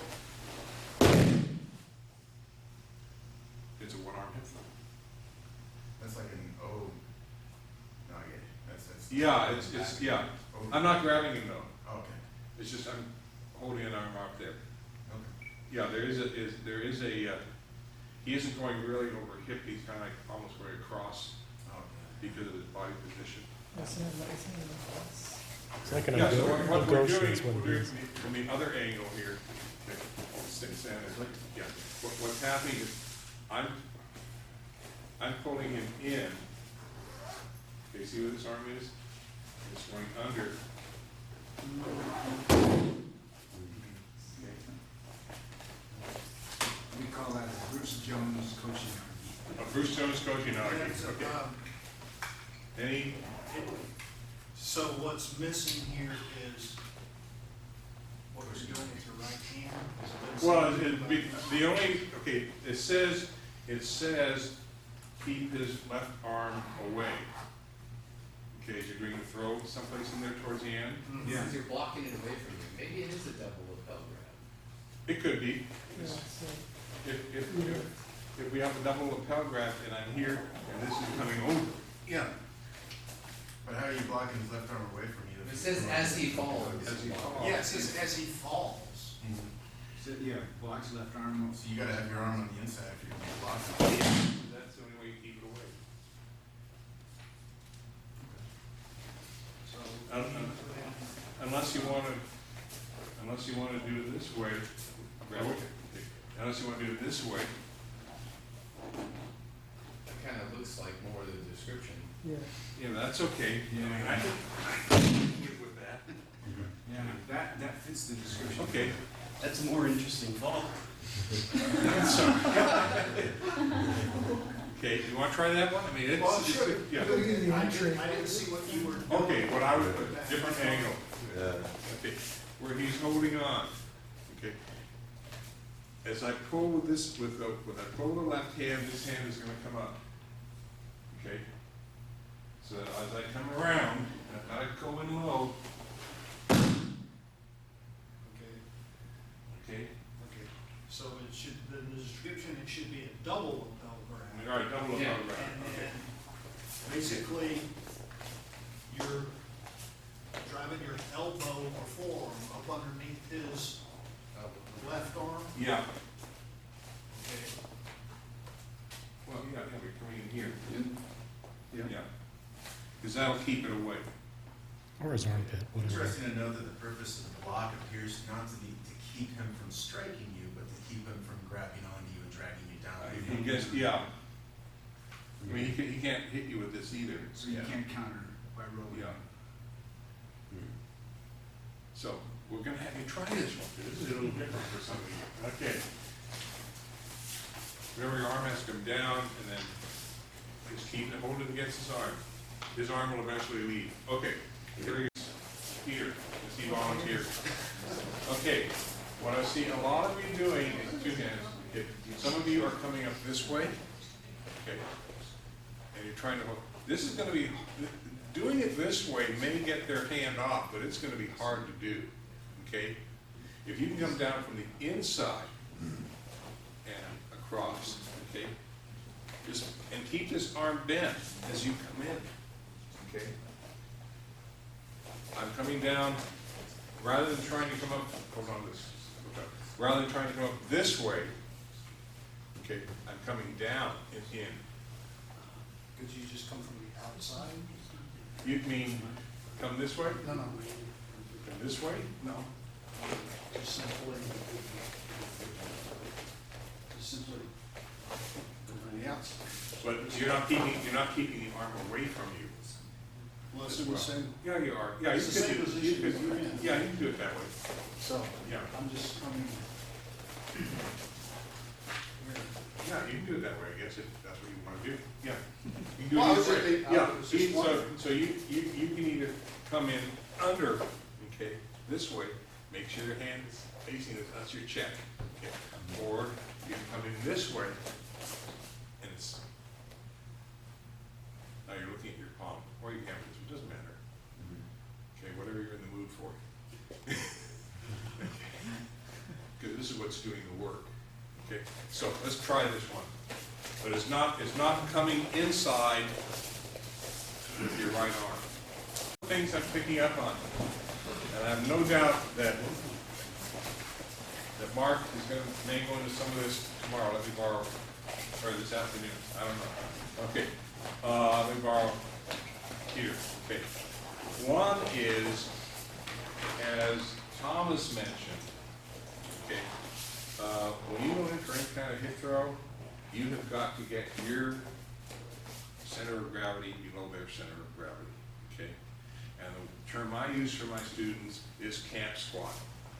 If you've been out in the wilderness and had to do your duty, you know how to camp squat, okay? Okay, and that's how you set yourself up. The other element is you want to make sure that your cleavage, cracking the derriere, is on their right thigh. Okay, that will automatically block their right hip. Okay, once you feel these two things, you're set. You're going to get that hip throw come hell or high water. Okay, that's one thing. So when you come in, if you're coming in for this, okay, I kind of feel his thigh right in the middle of my butt. Okay, and I'm set. Okay, and I'm below his waist. You've got to come in low. The other thing is, and this has to go back to Thomas and Key, okay? Some of you, if you watch your right hand, some of you have a fist. Some of you are like this, okay? If you're throwing a person in a particular direction, your hand has to be relaxed, okay? So that your ki, your energy can flow out of that hand, and that's why my hand is this way, is because it directs the energy in the direction I'm going, okay? So it seems like a small thing, but it's amazing how, again, if you make a fist, you're tensing up this whole arm. This arm doesn't need to be tense, okay? It's collapsed. That's all it has to be. It's collapsed. That's all you need. It's there to block, okay, and guide the technique, okay? So keep that in mind, okay? Key is a really neat thing, okay? You just got to have the right key to do the key right. Okay, moving right along. Okay. Okay. Are you singing? I don't know. Don't be good. I'm better about dealing with fruit than dealing with key vibes. But anyway, okay. There's no one here from Florida. Okay, shoulder lock, 256, shoulder lock, wind press, okay? Not wind press? No, that's the English language, I am sorry. And not wine press? It's not wind, okay, it's serious. Okay, okay, this one, let me borrow it, okay, so you can be, because this is no trouble at all. Okay, he's gonna be sitting down in front of me. Go back here. Well, yes, that's pretty good. Okay, this person is starting to get up, okay? You are behind them. Scooting back just a little bit. Well, he's gonna end up over, I don't Okay. wanna damage the furniture. Okay, okay, all I'm doing, he is starting to get up. All I do is reach through, okay? Went through, up to here. My right hand is where? On top of my left, or what is my right hand doing? What is it saying? Your left hand comes around in front of his left arm from over the top and down his front. Okay, Your right hand rests on top of your left hand. okay, that's this, okay? So it's just missing that part where you come through, put it on. Yeah, okay. And all I'm gonna do from here is I'm going to rotate to my left, take him down, okay? And I basically have a shoulder press. I'll turn this around in a minute. And I can do, as Sensei Thomas said, traditional Jiu-Jitsu, just do a nice forward roll, and you are done with him. Okay? Your right knee goes into his kidney. Yeah, we'll do that too, but anyway, so we're gonna start, just stay here. Okay, stay here. Okay. He's getting up, I'm gonna come around, under, clamp on top. Okay, pivot him around, he's down. And I put my knee in his kidney. I haven't put any weight on yet, you can't say oh yet. Turn your head up and on your hip, turn your head the other way. Okay, now you're more comfy. Okay? And from here, I just do a forward roll in that direction, and that'll take out his shoulder. Okay? Do you want to try that one? Okay, it's just a submission. There are 2 or 3 submissions that are similar to that. From behind.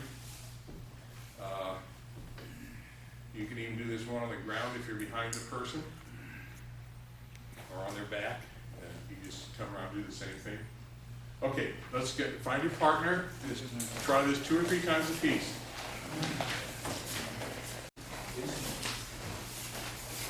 This is not my favorite submission.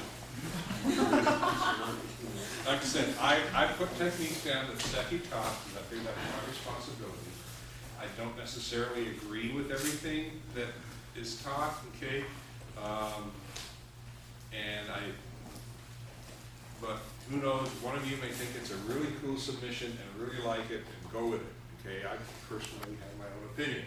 Okay, I'm going to use poor Byron here. Is that the Okay. chin? Okay, who has a chin? It's always poor Byron. Byron is not. Isn't this one on one of the, Videos? meet on, or? It may be, I don't know. Is it numbered as being on anything? No. Okay, I don't know. Which number is this one again? It just sounds familiar to me. 265. This guy is down, and he's face up, and I'm going to grab which foot? Nearest to your right hand. Nearest to my right hand. Right foot. Okay. And I'm going to turn him over. Okay. Here. Okay. I'm now going to come in, trip over his leg. That's a dime. Well, it was worth something. Anyway. Okay. Okay.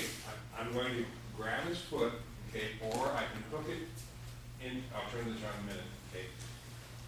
And I'm supposed to be able to grab his chin and put my foot in his back and arch this up. Wow. Okay? Yeah, this is gonna be done. I will do it with my knee, because I don't see how you get your foot in there. Your right foot. Your right foot. Wow. And I've got to do it this way. Okay. See, I've got 2 long feet or a long torso, something wrong. Okay, you shouldn't take your right foot, but if you want to do it with your knee, you can.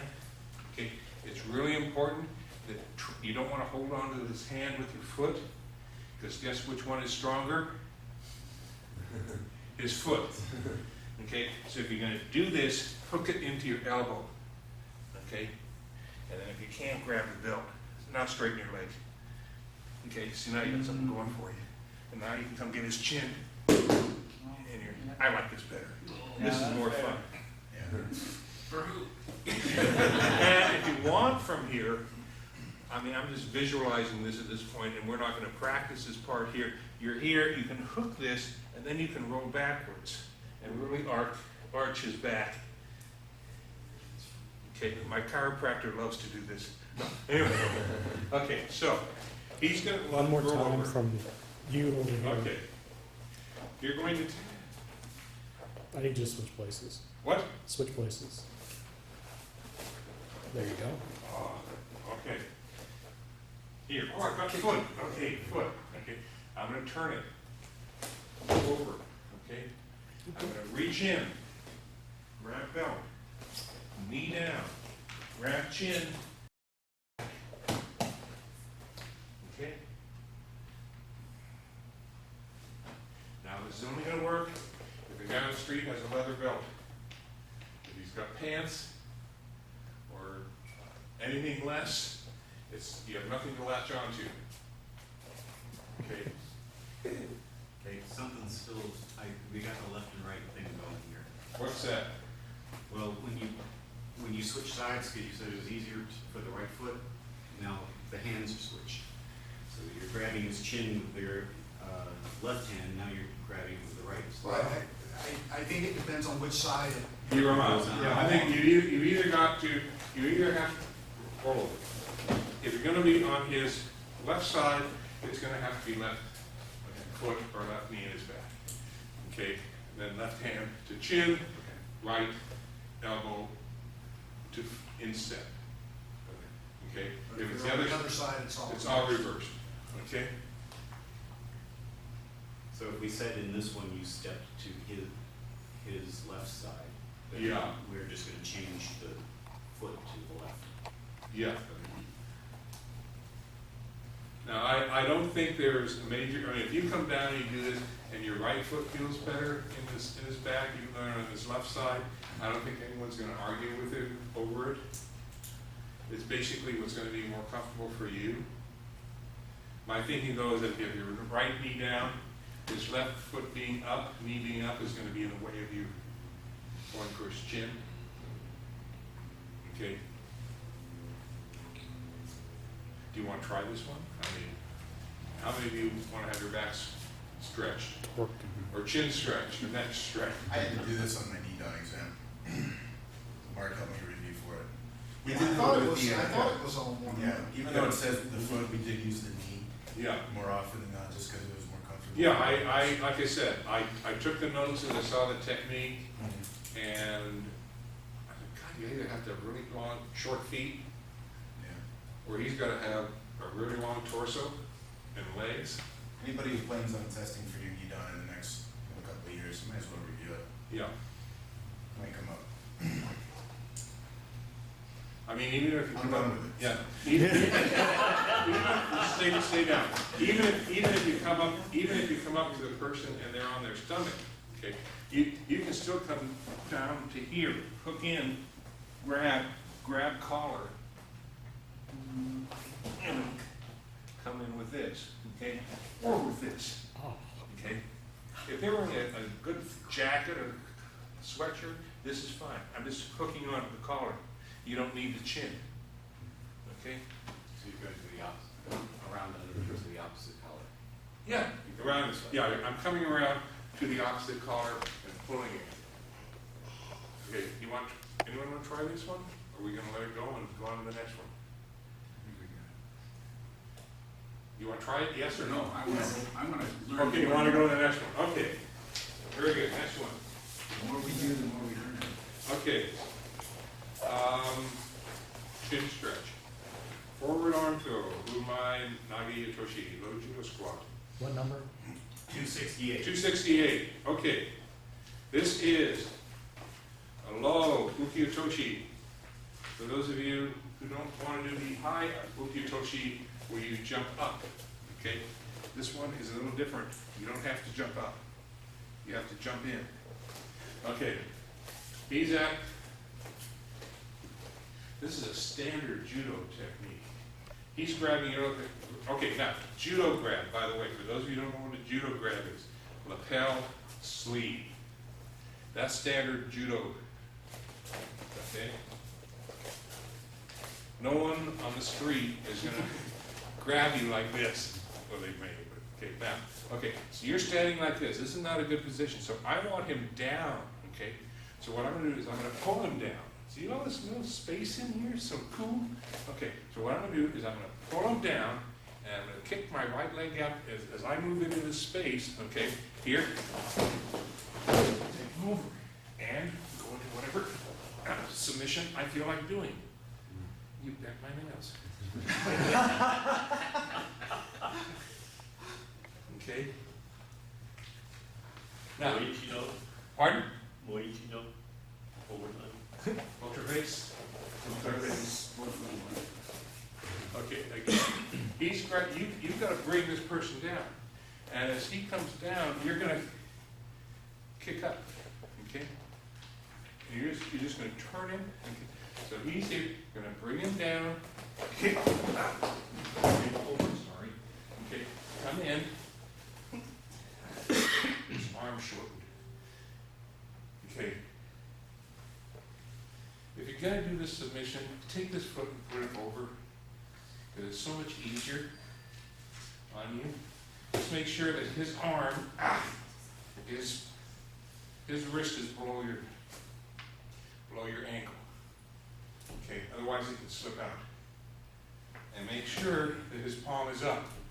If his palm is sideways or down, okay, get out of it. It's so easy, it's pathetic. All he has to do is,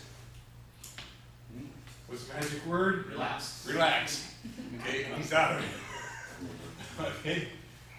So, we're going to have you try this one. Because some people This one, that's not the submission that they call it. What are they calling for? It says to submit with a nerve technique by pressing down the Kingetsu into his neck and pulling up on his right sleeve.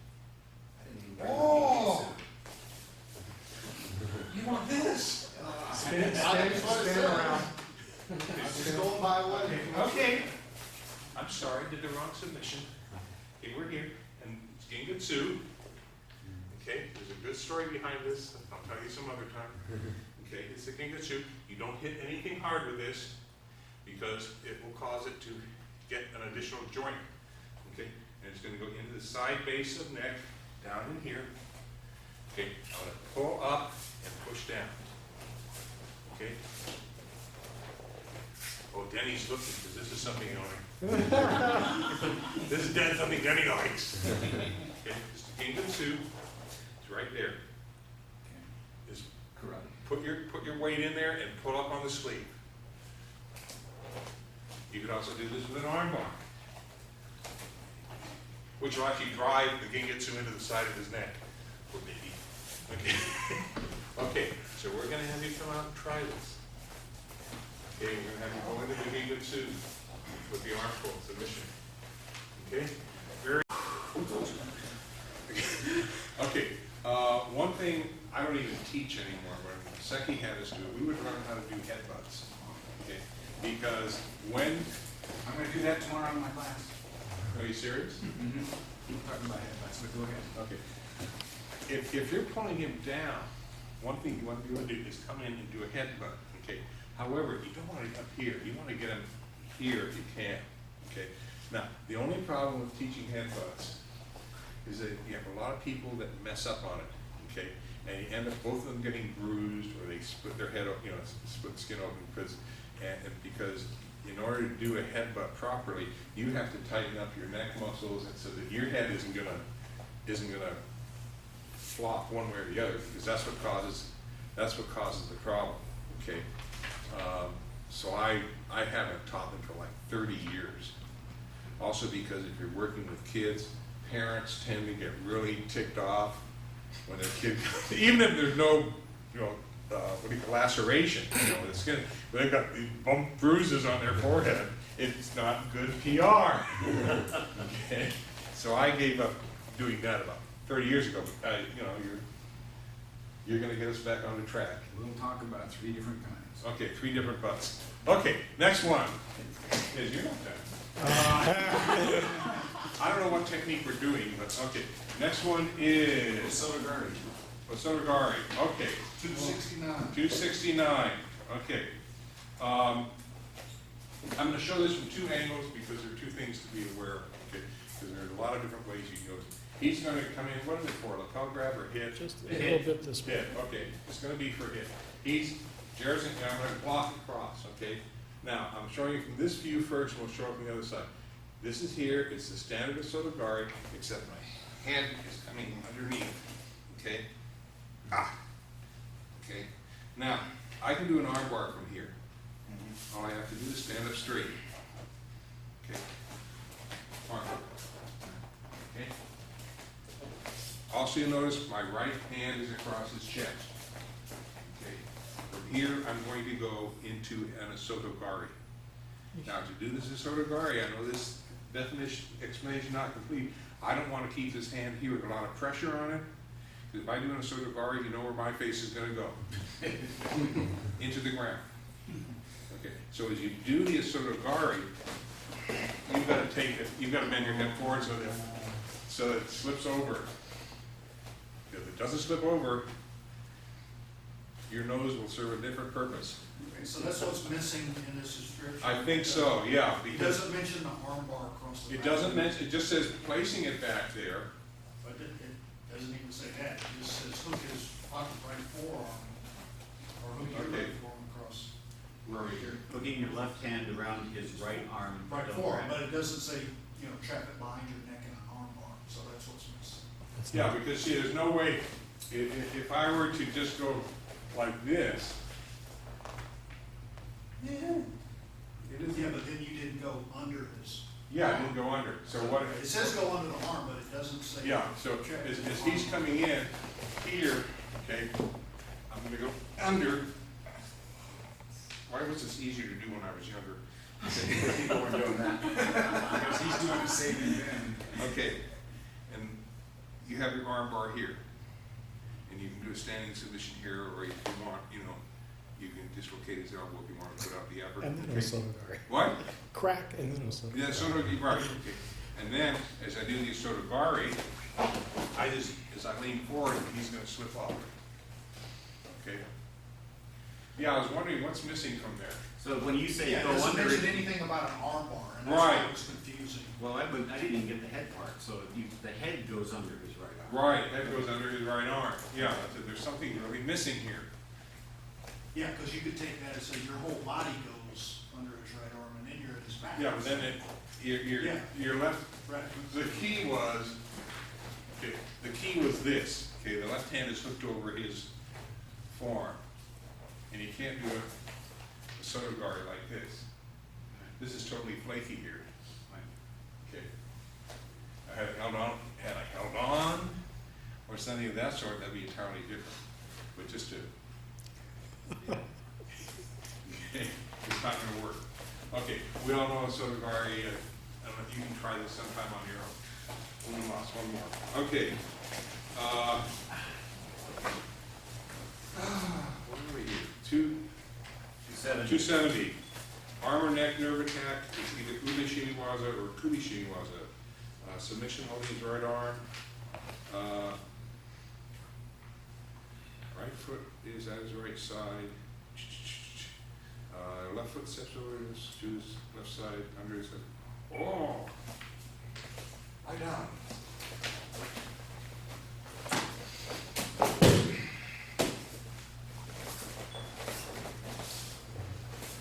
Over this way a little bit. This way. No, to your right. There you go. Right on. Okay. You're on the right. Okay, you're here. Okay. You're going to have him up on his side. Okay. Your left foot under here. Okay. We know where we're going with this? Yeah. Okay. Now, critical. As I go down, this leg has to bend. Because otherwise it's gonna be stuck under him, and I don't want that, okay? So what I wanna do is I wanna go down, okay? Set an arm bar, this should be under his arm, which it isn't. I hate people with big chests. Sorry. That's, My bad. Fix that. since that's the case, I'm just gonna go under his shoulder. Okay? Because I've got short feet. Okay? And now I'm set. Okay? It's just a submission. You can get under his armpit, fine, and extend it, and that'll hold his body down. If you can't, because he's got a broad chest and I have short legs, take it up, go under his shoulder. Turn your foot in. Sorry. Okay? And then set your arm bar. Or you can set your wrist press. Okay? Okay? Or you can turn it this way. Okay? Or you can split it. Or you can just take a finger and press it on the tip of the nail. Anything your little heart desires. I don't care what you do once you get this set down here. Because this is what's holding him down. Okay? Again, you've got this poor puppy. Spinning. There, not better? Towards you a little more? Yeah, otherwise you're gonna hit the cabinets. I'm gonna damage your cabinets. Mark, 270? This one? 270. Yes, 270. Okay, you're here. You're gonna pull him up on his side. Step over. So this gets under his armpit. Okay?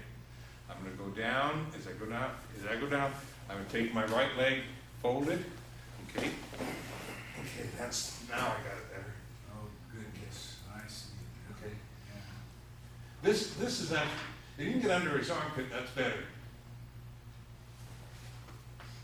If he does that to you, you smash him a couple times, then go under his shoulder. No one said you have to be nice to a person on the street. Okay? And If in Jared's case, you just do that. Right, and in total seriousness, if it feels like someone's gonna get out of a hole that you have and you don't feel you can maintain it, there's no sense wasting your time trying to maintain it. Take that foot, bash him a couple times and go into something else. Okay? Give him something to think about. Be distraction. Who mentioned distraction? Okay, you distract them. And all you need, it'll mess them up for 3 to 7/10 of a second per distraction. Okay? And if you happen to smash down and crack their sternum or break the xiphoid process, okay, that will be a long distraction. Okay? And you cannot be concerned with them at that point. Because it's your safety at the risk. You're down on the ground, that's a very bad place to be. Evil. Okay. Okay. I might have missed something as I was writing notes. Where is the nerve part of that? This is arm or neck nerve attack. So where's the nerve in that? Shimi. I didn't say Shioku. Oh, 270, it starts. I understand what you're saying. It says neck nerve attack. I would get rid of the word nerve because there is no nerve in there. Okay, that clears that. Okay. You did. Yeah, under his arm, it is brachial nerve. And it's now a bronchial That's nerve. easy. Yeah. Okay. Do you want to try? We're gonna have you do every other one because you guys just want to sit there and just digest your lunch. Okay. So what I want you to do is get up, try this submission. Okay. Try and get it under his armpit if you can. If that fails, go under the shoulder, under their opposite shoulder. Okay. And the only one is number 273. Okay. Forward finger throw, Mayuginagi, lapel grab. Okay, and someone's going to have to read me through this because there's too much here for me to remember. Okay. This looks like the same one that's in the book, except it's in the book. I think so, probably.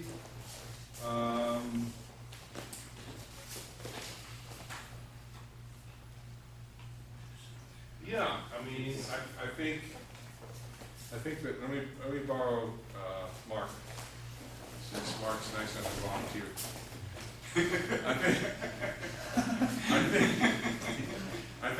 I think the issue is we're starting with a lapel grab instead of a wrist grab. And one of the things you have to be aware of is that, and I'm saying this as an instructor, and most black belts have got this figured out, the attack is irrelevant. And what happens is you've learned a finger throw from a wrist grab. Okay, so you know, come over. When a person grabs you by a lapel and you say, oh my God, how do I get into a finger throw from this? Okay, so the first part is what's important because we've got to get this off of here and into a finger throw setup. So someone want to read through that first part for me? Just a touch. Grab his wrist with your left hand palm up. Okay, Your right hand thumb attacks the nerve in his right elbow to break his grip. Your right hand then grabs his fingers. Turn yourself counterclockwise so you're facing the same direction as the attacker. okay, can you take it from there? Yeah. Okay, I don't want to see through.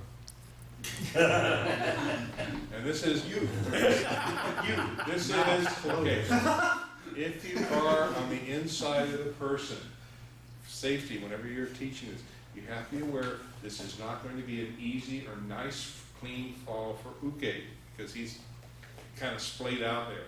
So you're going to do this slowly and carefully, letting him go down as best he can. Okay, on the street, I don't care.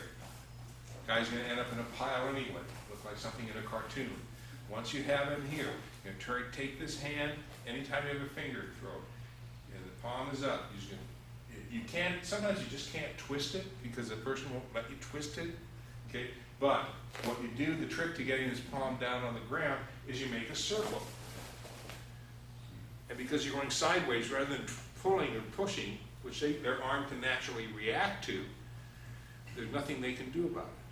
Okay, palm down, bend the fingers back, and when you hear, then you know that his fingers can bend the other way.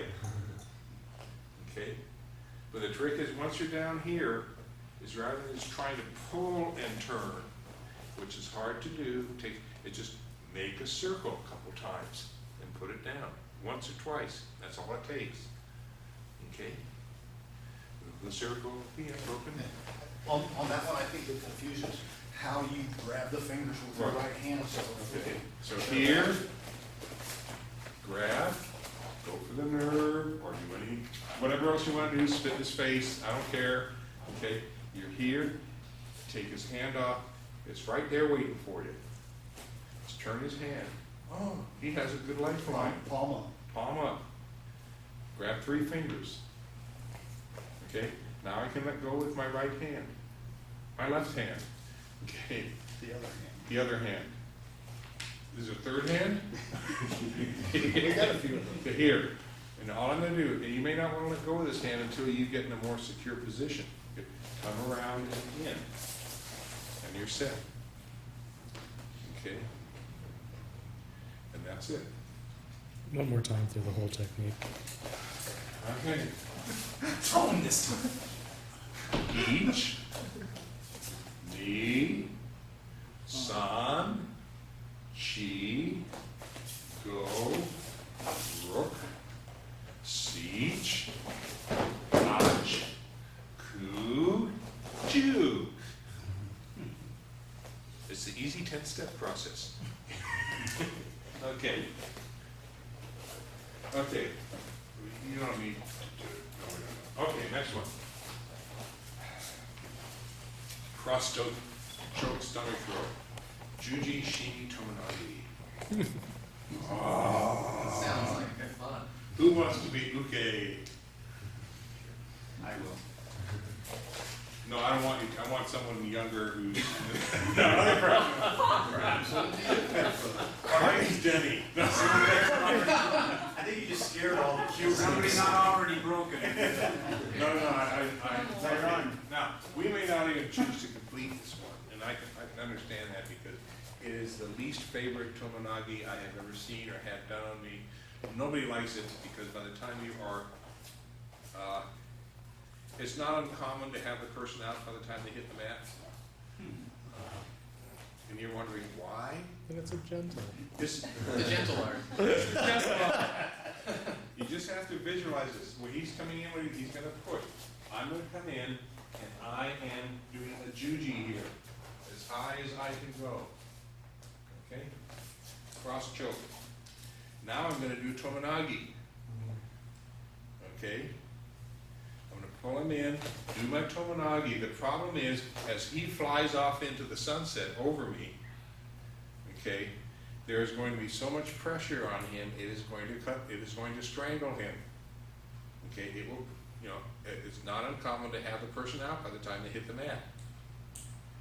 And then you don't have to worry about any submission. Okay? So what I'm going to do out of courtesy, I'm going to grab lower. Okay? Now, if you are young and agile, I'm not agile anymore. If you are, okay, and you can come over on top of this person after you're done with knees on each side, not on top of their rib cage, which is fine for the street, but not, you are set for a beautiful choke or strangled submission, okay? But odds are you're going to have this person out by the time they hit the mat, because their body's going to go extend out, you're holding onto their neck, okay, and something has to give. I mean, it's not going to break or anything, but you're going to have, this person will be out because of the pressure on the nerves, not cutting off their blood supply. You're doing this too fast to cut off their blood supply. It's a shock to the system. Okay, so I'm not going to go any further than this, okay, with it. But if this person comes in, they're pushing you, you just come in and grab as high as you can. Okay. Would someone like to try this? Oh, come on, it's no fun. Courtney! No, anyway, it's just something, you know, be aware of this. You're going to do a regular tomonagi, except this is how you grab it. Okay. And maybe this is one of those techniques that's going to go by the wayside. Unless someone has, if you have junior high kids, they will do this. Okay, if you like, I was fortunate to teach in junior high. If they like you, they'll die for you. Okay, and they would do this just to see what it was like, because they trusted sensei. But you know, it's a, you know, junior high kids will do anything. When you get older, you start feeling totally invincible, or after you reach your mid-20s, then you begin to realize I'm not invincible, and I don't want to do this stuff that's going to hurt me anymore.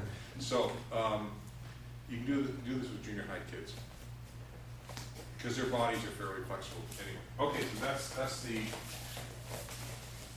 So the only thing you change on this is the statement of grabbing down the one's chest.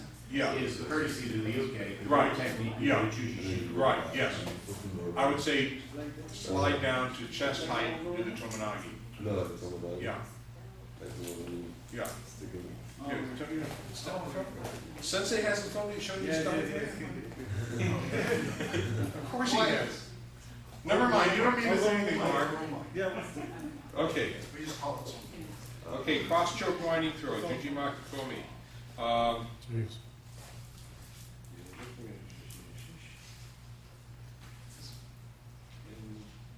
Well, they would have to have something like 2 pages. No. 1 page. Okay, grab hand and attack right lapel. This is technique number 276. It's also in the intermediate Jiu-Jitsu book and tape number 3 or video number 3. There's a question technique on it? number 14 variation. What? There's a question on it. It's in the book and the other tapes. Yeah, I don't know why they. Just height. It's basically a Tayatoshi with a belt choke. Okay, grab high on attack. Get back over there. Okay, grab high on attacker's right lapel with your right hand. Okay, left hand grabs left chest elbow. Push up with your right. Okay.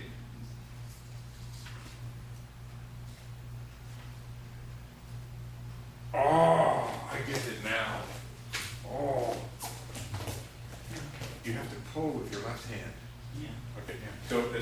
the attack? He's in, what's the attack? Okay, whatever. Lapel grab. Lapel grab, okay. Easy. This is up high, okay? Rotate This just one a- comes in at chest level. Rotate just about I'm gonna 45. turn. Okay. You're essentially doing this. Okay, this is how you're starting out, except you're going into a taitoshi. Okay, and to do that taitoshi, what happens is, as you come into that taitoshi, and he has such nice color too, and you set the trot. Okay, this should basically do the throw for you. You just put that foot there for the fun of it, so he has something to fall over. Okay, One more time, please. we're going to have you do this because this is. So that's where the confusion is, because you call it a makikomi. This is Juji makikomi, not Right. Juji taitoshi. Standing body winding throw. Oh, we are supposed to do a standing, it's supposed to be standing body winding throw. So he comes in with the lapel grab. Okay, here, step in, okay, come around. Okay, now I'm going to do standard, where I'm just going to wind, I'm not going to snap my leg. Okay, so. So you're pushing with your right hand? The right hand, yeah, the right hand, that'll do the throw. Push up across his throat. Yeah, because I'm rotating my body. Yeah. Rotating, where Thomas? I'm here. Rotating the body. Yeah. Okay. And that's why it's so critical to getting close to your attacker. We're gonna call that a Thomas from now on. Okay. Rotating. We're gonna have you your try body this as long because as it's the same. It's the same concept where he comes in and you want to do this, and you just want to throw him this way, okay, or you want to throw him this way, okay. It's this one. This hand is what's executing the throw actually by pulling, okay. If it's this way, okay, you're pulling here, but because you're raising the arm up, okay, it's this forearm that's guiding the throw. You can even do a true Harigoshi with this. Uke wouldn't like it. Oh. It's for posterity, Barry. Uke wouldn't like it. Harigoshi. Think of future generations. Harigoshi. I mean, what some of you have to start doing is you get up into brown belt, and this is a part of the natural process of learning. You will start putting things together. Okay, different techniques. And what you have to realize, the basic rule you follow, you discover some things work well together, some things do not work well together. Okay, and as part of the learning process, key to that is on any technique, if you put different things together, you can still have only one center point or one pivot point for that technique. Okay, if you've got to move yourself in two different directions to execute a technique, moving in those two different directions at the same time, the technique probably isn't going to work. And those two things probably should not be put together. Okay, and that's something that people do probably from around first brown up into first or second black. A lot of experimentation, okay? And that's part of the growth process. And that's where they get to trip and fall on their own rather than under your supervision. Okay, or under your direction. Okay, and it's not a matter of any ineptness on their part. It's not a matter because they know the technique. It's just part of the art is learning how to put things together that you haven't put together before. Okay, that's why this technique can be used for a lot. This choke can be used for a lot of techniques and submissions. So can this. Okay, they're the same thing by the way, except the other side. Okay, your wrist press. This is a wrist press, okay? This is a wrist press, okay? And you begin to categorize things, and some things work together, some don't. Okay, very good. So we're gonna have to do this one. This is so simple. You will have the person thrown before you come in for the makikomi, and it's a body. Just one. Let me borrow Christine. She's nice and long.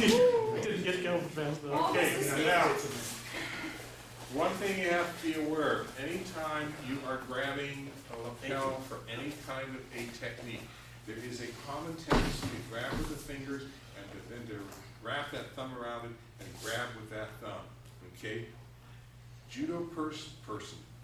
Judo people are really good that when they go down to the ground, even if they've been thrown, they tend to roll out.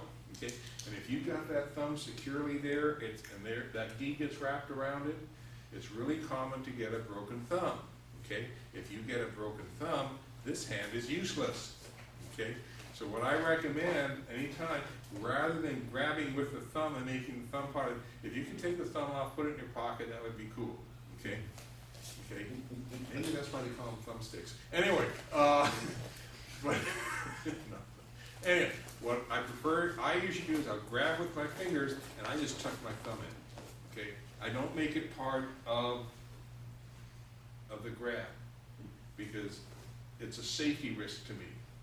And I'm not into doing stuff that's going to increase the chance of me getting hurt. Okay. Yes, the thumb could still get caught, and still, it still could happen. And yes, the grip is not as strong. Okay, those are the two downsides. But if I can't do it this way with just my fingers, okay, I probably shouldn't be doing it anyway. Because it just isn't. To me, it's not worth the risk. Okay, and anytime, any technique you do. In terms of self-defense or anything, Thomas's advice, run in the other direction, okay? Or Tony, or last year, was it 2 years ago, from Mark, Yes. the class, where he said, no be there, okay? NBT, no be there, okay? Get out of that situation, even if you have to run, okay? As long as it's someplace to run to. Anytime you're doing a technique, and it's hard to do it in the moment, well, you have to appraise what's the risk of me doing this technique on this person. Okay? And that comes only out of practice in class and street type situations in class. Okay? You have to make a snap judgment because sometimes, what you may think is a really cool technique ain't worth diddly. Okay? There are things I teach my students I wouldn't even think of using on Jared. Okay? I mean, I know him well enough that it's not going to work. Okay? So you try something else. It's maybe not as nice, but just to distract him. But in any case, you have to use some common sense in terms of defending yourself. And it's amazing. I have a student who he's a retired LA police officer, and this actually happened up here in Valencia. He was driving the street. There were a couple of people that were having a verbal argument in the car. They stopped at a stop sign. It became a physical altercation. One guy in one car had the other person down, and they had been knocked unconscious. And then I guess 3 or 4 other motorists jumped into the melee to get this person who was beating up on the first one. They happened to be police officers as well as the guy that was knocked out. But nobody was watching the second person inside the original perp's car to see if he got out of the car and started beating up on the guy that was unconscious. And so this student of mine, who's very successful financially, wearing coat, tie, shirt, whole 9 yards, he says, I didn't want to wrinkle my shirt, but I figured I had to do something after I called 911. He got out. All he had to do in this guy was, the guy swung at him, bad move, wrist lock takedown with an elbow roll, held the guy that way on the pavement in Soledad Canyon until the sheriffs arrived, and then they took these 2 guys away in bracelets. And he says, I didn't wrinkle my shirt. He says, that was what was important. So anyway, you have to use good judgment whatever you're doing. That is so critical. Okay, we're going to give you a 6-minute break, and then we're going to come back, and Mark Jordan is going to be teaching the theory of science of throwing. Whatever. He'll do a good job. Okay, so let's take a break, and thank you very much. We're going to continue on tomorrow.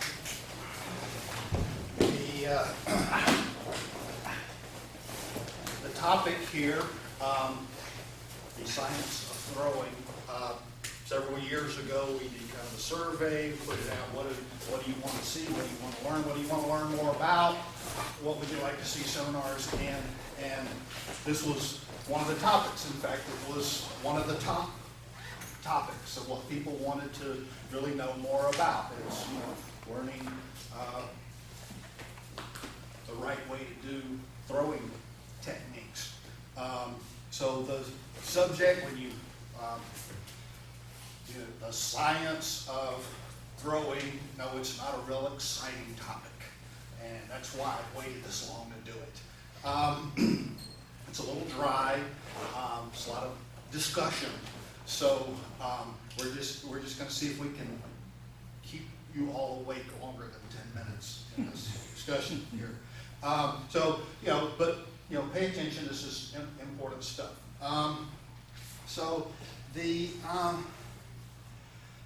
Since people have asked for it, and I've done a lot of research on my own as far as what makes techniques work, why they work, what's the best way to do techniques, and of course we've got advanced jiu-jitsu techniques, and there's great theory and stuff in here, and you see all the information with, you've seen all of this before, the lines and arrows and vectors and all of that kind of stuff, and the sphere of influence and how all of this fits together.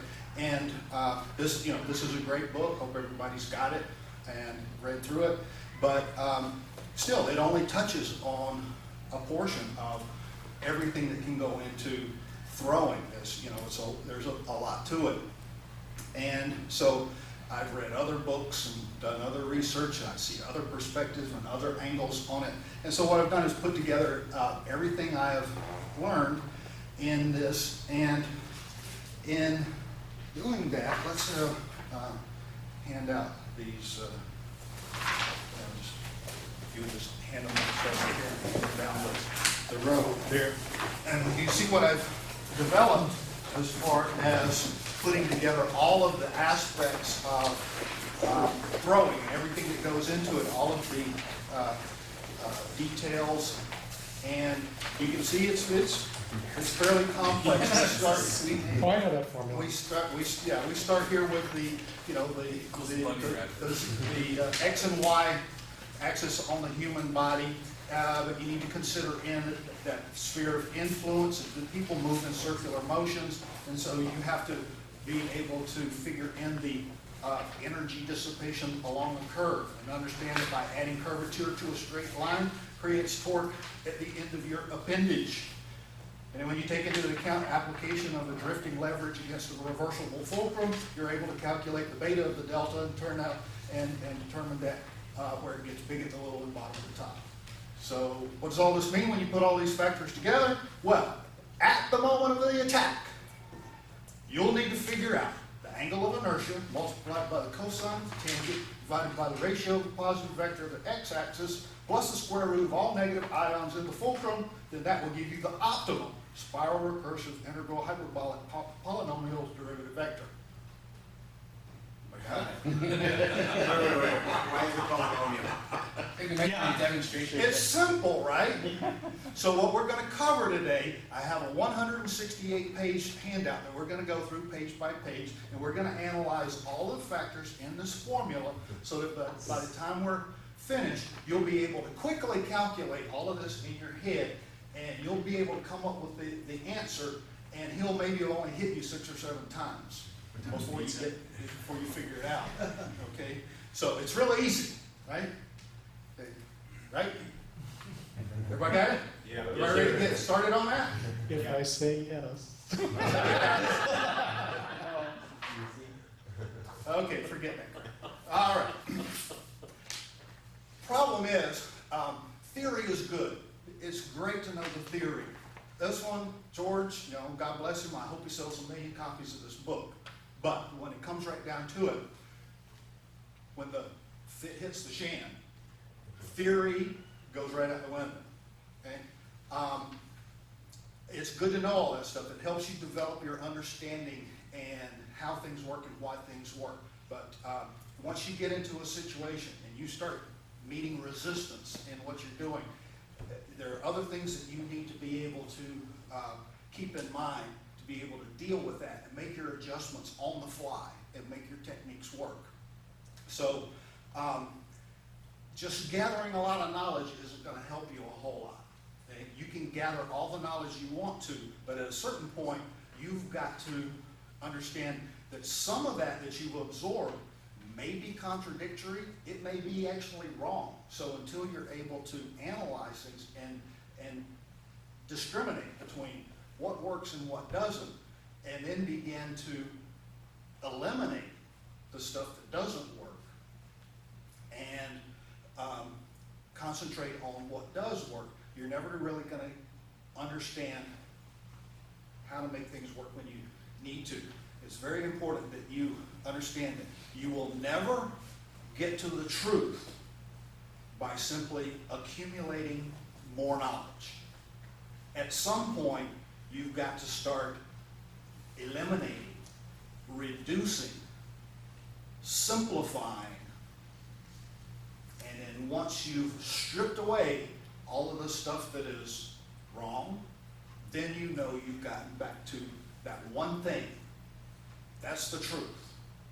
Okay? So the truth doesn't come from a whole bunch of knowledge. The truth comes from wisdom to determine what of that knowledge is good and what is not, to get back to the one thing that is what works.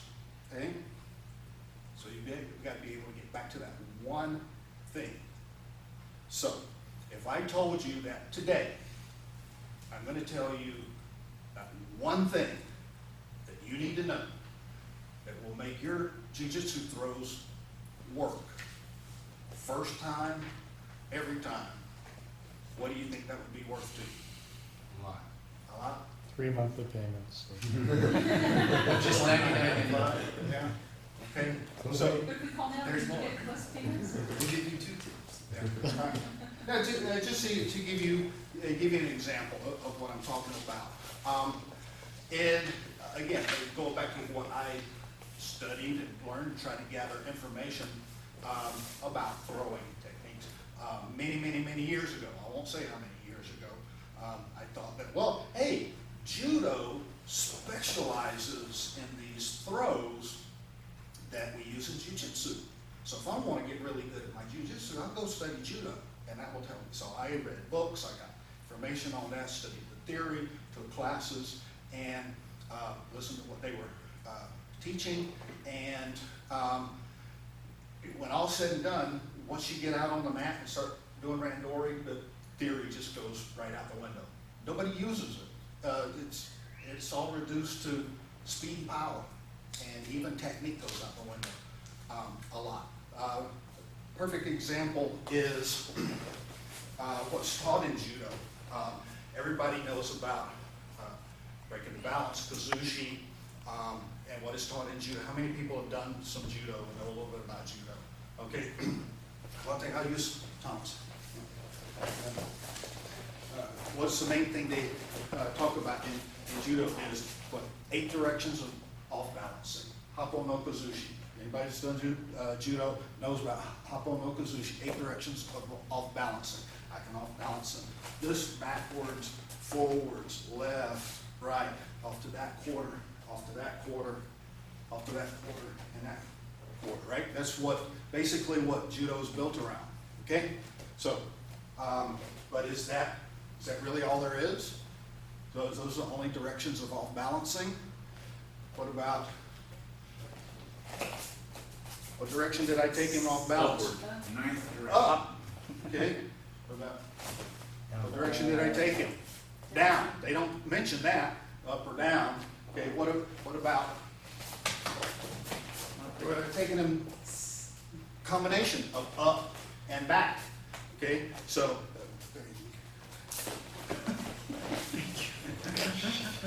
when you put that into play, then there's an infinite number of directions of off balancing. Just trying to limit it to 8 is not really very practical. Okay?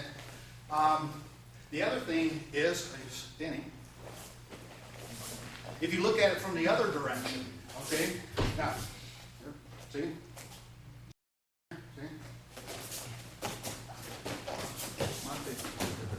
Okay, I can move him any way I want to here. But is that how an opponent is going to stand? Doubt it. No. They're always going to take a stance. Your opponent is always going to take a stance. So as soon as he does that, how easy it is to off balance him. Hey, resist. Okay? He doesn't want to go that way. Okay? Try to pull. He resists. No, resist, resist. See, but as soon as he resists, I can't go that way. I can't go that way because he takes that stance. He knows that's the line of force. So he's going to resist that. So I can't take him straight back. I can't pull him forward because he's going to resist it. Here, I try to take him that way. Resist, resist. No, resist. Get low, resist. Get low, resist. There you go. Okay. So as soon as I start to try to push him, I'm pushing directly into his base. I try to pull him this way. I'm pulling him directly into his base. He's not going to go that way. So I can't take him that way. I can't take him that way. I can't take him that way. I can't take him that way. So I've just lost 4 of those 8 directions. You're not going to go that way. So once again, it doesn't make sense. It doesn't work. The theories don't work. Okay? Go ahead. So understand what I'm saying? Once you come right down to it and you start meeting resistance, the theory goes out the window. Okay? And you got to look at it in a different light. And so we're going to take that and we're going to reduce it down to that one thing that is the truth. What's the truth? What's really going to work? All right? So, yes, it's complicated. Yeah? When you start figuring all the factors of what you can do, what can happen with your opponent, how he may resist and move, then there are so many factors that it's impossible to come up with even a formula like this that takes in all of the possibilities. Okay? However, once you reduce it down and you really analyze it, you can come up with a formula. There is a formula that works, and it's incredibly simple. And Thomas touched on it this morning, okay, in his discussion on key about what each player puts into the mix. So the equation is nothing more than A plus B equals 1. That's it. That's the only formula you're going to need to know to figure out how jiu-jitsu techniques work, especially throwing techniques. That's it. That's your formula. A plus B equals 1. Okay? So one thing you need to know. And so we've already given you the answer. 1. Okay? It's like Jeopardy. We give you the answer. You got to come up with the question. Okay? So that's it. A plus B equals 1. Well, what is that? Well, A, me, okay, I'm one of the people in that equation, okay, and B is going to be my opponent. And the answer is, what is it going to take to get that person onto the ground? These are throwing techniques. So, the physics of throwing means that there's going to have to be a certain amount of energy expended to accomplish this action. The action is get that person on the ground. So whatever technique you're using, whatever the situation, it's going to require X amount of energy to get that person onto the ground. Right? Okay? You may have to supply a little bit. The other guy may need to supply a bit. This is what he was talking about earlier. Okay? So, yeah, to demonstrate. There's Antonio. Okay? So it's about who supplies how much into the mix. So in a throwing technique, I said to get this person on the ground is going to require a certain amount of energy. Okay? So but just on the ground. Thank you very much. Wouldn't you like to be able to do technique settings? Okay? But that's an example, okay? He went to the ground. He supplied all of the energy to get to the ground. Okay? I did nothing.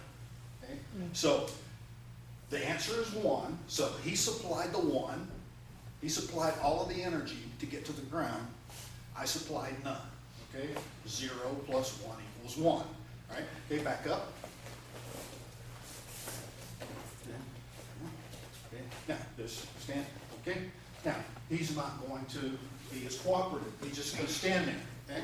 So, for me to get him on the ground to accomplish what I want to accomplish, okay, then, well, the action is completed, okay? But who did what, okay? He did nothing, he just stood there, and I supplied all the energy, all the ki into that direction. Okay, get back up. All right. So, in this case, it was me 1, him 0. Okay? See how it works? Okay? In reality, it's not going to work that way.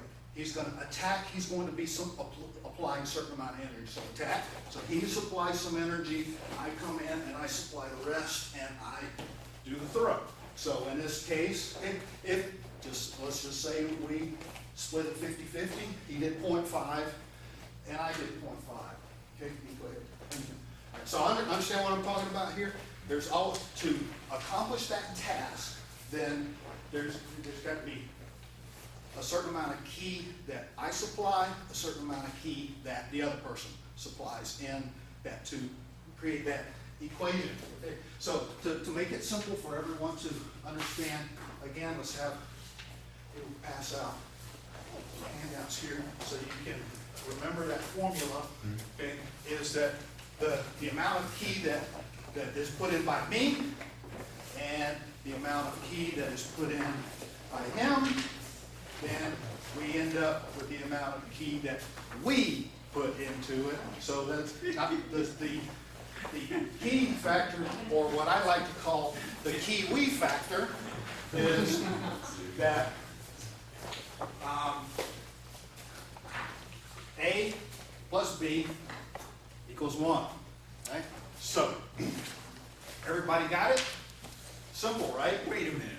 Wait a minute. A PhD is the same thing as an A. You're looking at the wrong side. Space. You're looking at the wrong side. Okay? Just like All a right. PhD. Look at it. All right. So everybody got that for you. See how simple that is? Okay. Well, not so simple. Okay.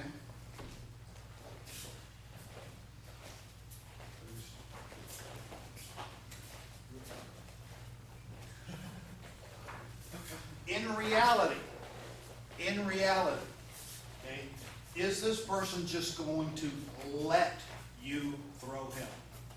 You go in for a hip hop. Is he just going to let you do it? Okay? So I go into a throw, he doesn't like it, what's he going to do? He's going to resist. He's going to pull back. Okay? So, in looking at that formula, A plus B equals 1, in the area of person number B, they could resist, they could pull back, they could try to pull away. They'll attack as soon as you grab it, oh, I don't want that, and then they'll pull back. So you've got to understand that there could be negative numbers in that formula. And he attacks along that line of force, but yet then he resists and pulls back. Now you've got negative energy in the formula.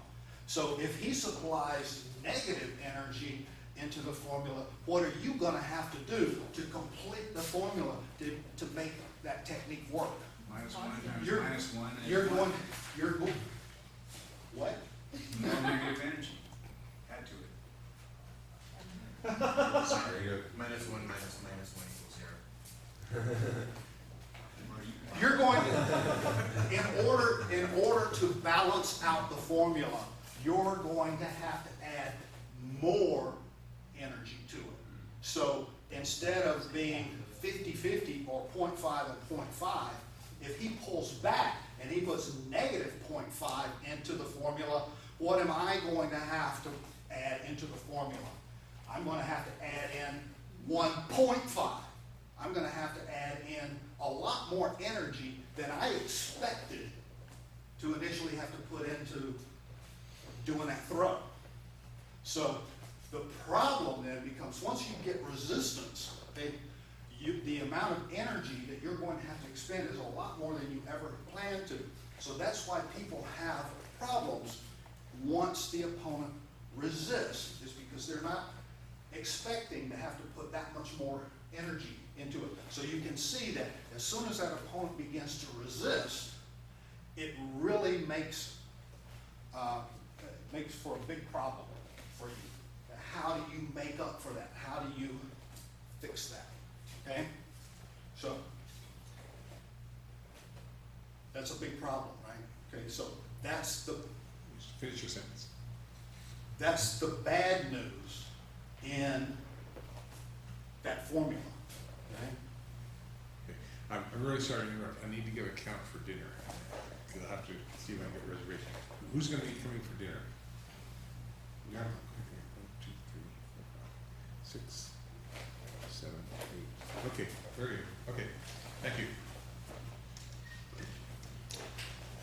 Okay, so as soon as resistance comes into the formula, it makes for a real big problem for you.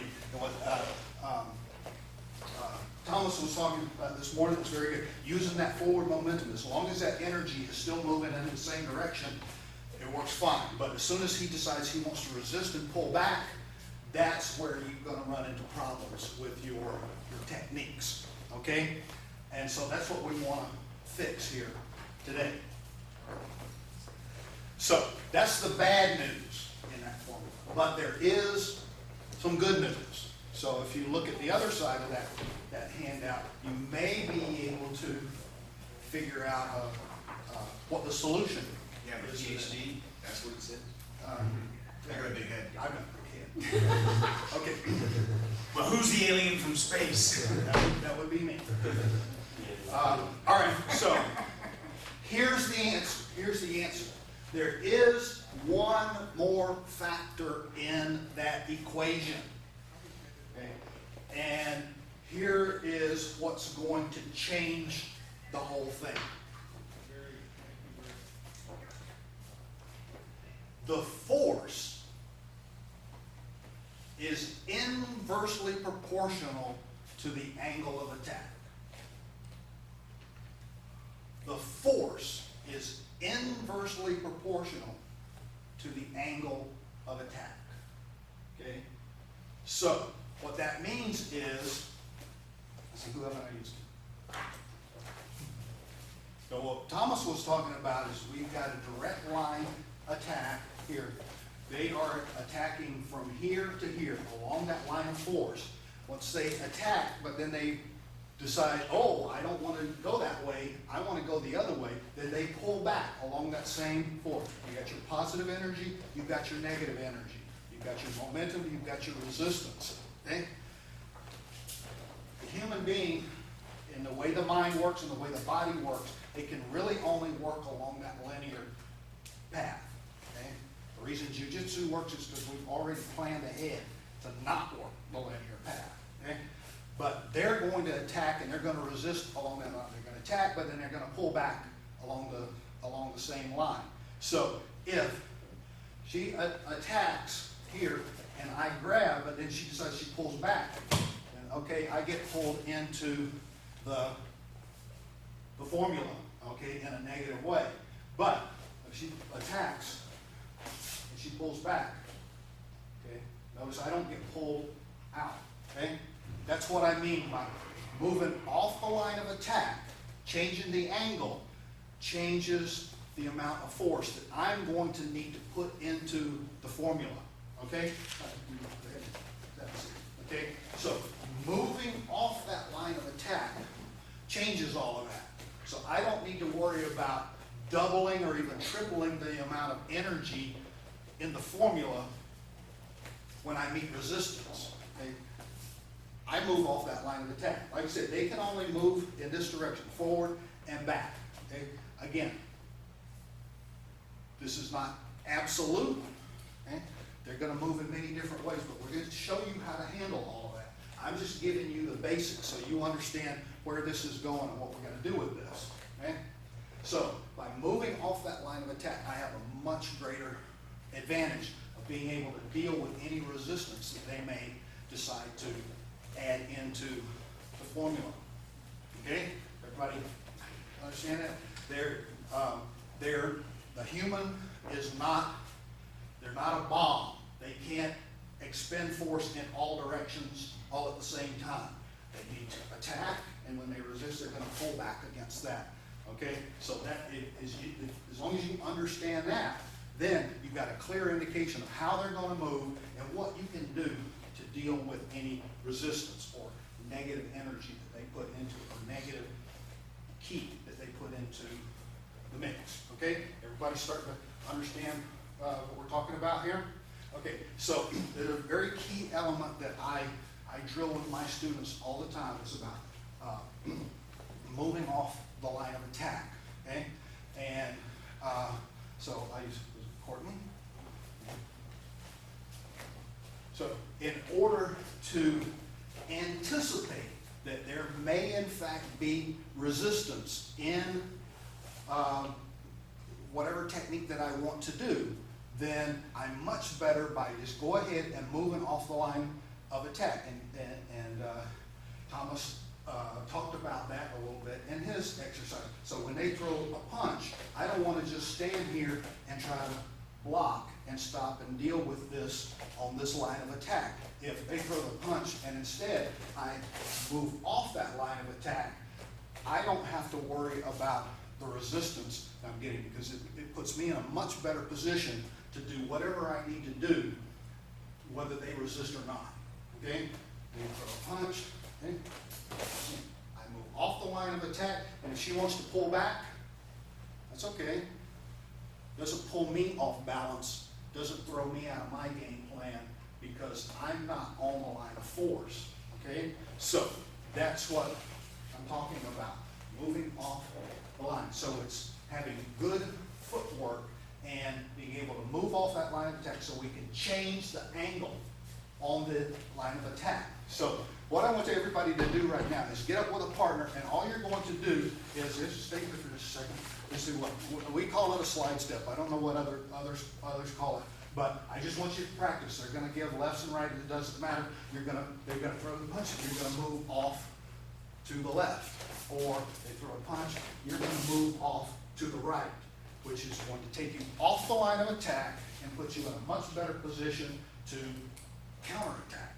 Okay, and we're going to use that in what we're doing next. Okay, everybody got that? Okay, so just get up and try that a few times, and then we'll move on to the next page. Okay, very good. All right, so when you understand that a Kiwi factor means how much ki he supplies, how much ki I supply. But I can kind of temper the amount of energy that I need to put into the formula by moving off that line of attack. And by doing that, if you saw with the slide step where you move, you're moving at a 45-degree angle, so you're not only moving off that line of attack, you're also closing the distance. So it puts you in a perfect position now to counterattack or do whatever throw or technique that you want to do. Okay, so that is basically all the theory you need to know. Move off the line of attack, okay? Because that's going to give you an advantage in not having to fight against their resistance. Okay?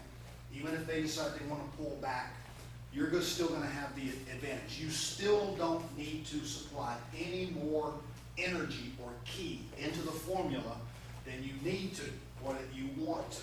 Okay? So that's really all of the basis behind how we move and how we set up ourselves for our jujitsu throws. Okay? Now, again, like I said, once the attack actually happens, you can't sit there and start thinking about, okay, let's calculate how much ki he's adding into it and how much ki I need to add into it. What's my angle going to be when I move? You still can't sit there and try to figure that kind of stuff out at the moment of attack. So once again, the theory here is only to help you understand why things work, okay? To give you a basis for how and why our jiu-jitsu throws work, okay?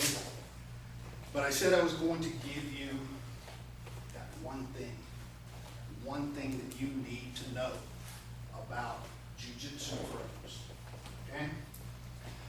We already talked about how he moves and how he resists and angles and all of that. But when it comes right down to it, in doing jiu-jitsu throws, what are we really trying to affect?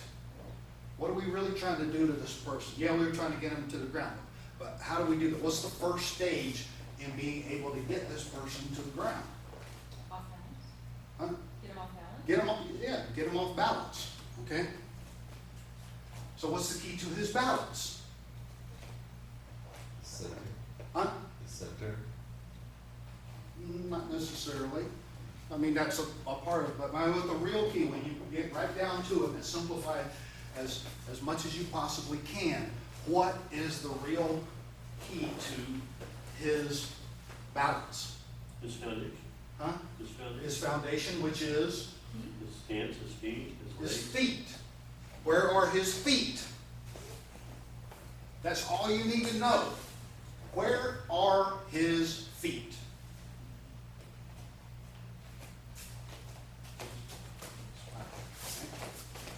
Just stand there, just take a normal stance, okay?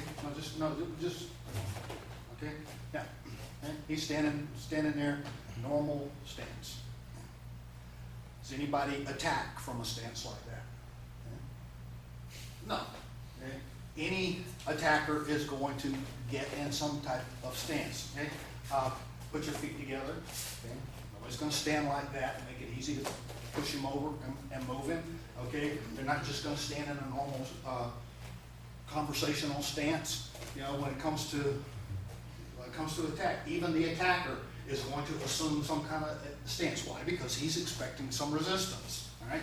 He needs to be ready, so he's going to get some kind of stance where he's getting ready to punch or whether he's getting ready to grab. He's going to get some kind of stance, okay? So when he assumes a stance, if you're looking at him and you can see him, then you should have a pretty good idea of where his feet are, even if I'm not looking down at his feet.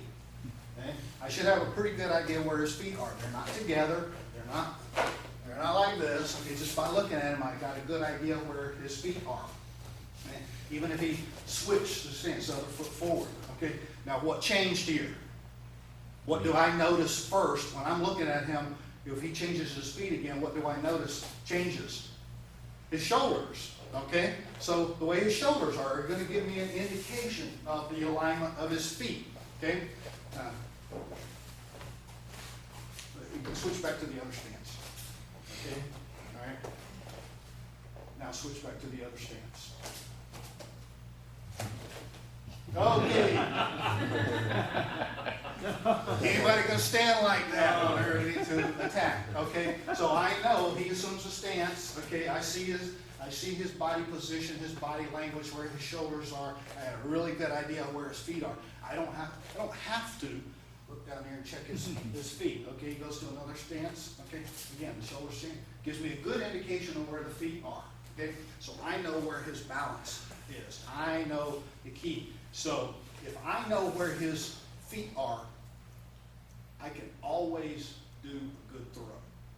Okay, because that's the key. That's the essence to jiu-jitsu throws, is his feet. We're going to get it more into specific techniques and how they're done tomorrow in the second part of this. But I just want you to get an idea of the concept of what I'm talking about here.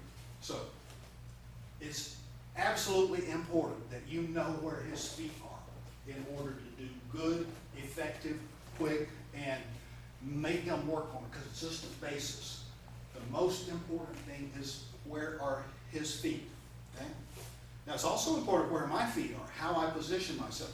When he throws that punch, okay, when I'm over here, okay, notice how the foot position changed, but my foot position also changed. Okay? So where I am in alignment to my opponent, okay, for me to be able to keep my balance and do a good, effective throw, Number one, where my feet are gonna determine whether I've got good balance and I can do a good throw. And where his feet are is gonna determine how I need to move him in order to do a good throw. Okay? So his feet are the most important thing you need to pay attention to in any jiu-jitsu throw. Okay? So we're gonna illustrate that in first just talking about osotogari or a leg reap. If I go to try to do a leg reap and I don't know where his feet are, why isn't this working? Oh my goodness, I can't do a leg reap. Sensei showed me wrong. Okay? Yeah, that's a stupid analogy, but you see what I mean? If I don't know where his feet are, how am I ever going to do a leg reap? I got to know where those feet are. So if I want to do a leg reap, I got to know where it is so I know I can take that foot out from under it. Okay? Very, very important concept you need to understand. That's basically it. And you're going to see as we go along just how important that foot position is. And again, if you look at the backside of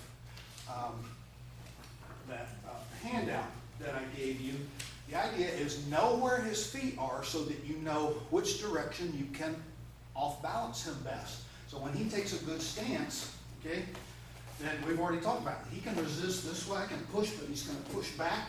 I can pull, he can pull back. Now if I try to push this way, he'll resist that way because I'm pushing right into his base. If I try to pull this way, here.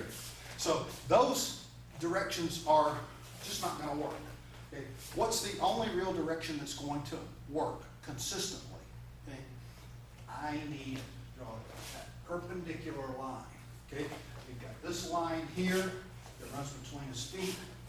I've got to know what that perpendicular line is that runs the other way between his legs. That is the real essence of doing techniques, okay, is knowing where that line is. Okay? Now, Where his Ifway process is. Huh? Where his Ifway process is pointing. know where the line between his feet is pointing. Yeah, but it's the same thing because the shoulders, as you pointed out, are pretty close to the feet. So where that Ifway process is pointing. The shoulders are pretty close to the feet. You're built a little different. You're built funny. Oriented. Yeah. Okay, but yes, it'll give you an idea, but you still don't know for sure. Okay, because he could take a stance this way, a little bit this way. So, so that's why the feet are so important. Knowing where the feet are, so you can judge where that perpendicular line is that crosses that and comes out either this way or that way, because that's the direction you're going to be able to balance him. Okay? So that's why he throws a punch, I move offline. It puts me on that line, and I can easily move him and put him off balance. He throws a punch.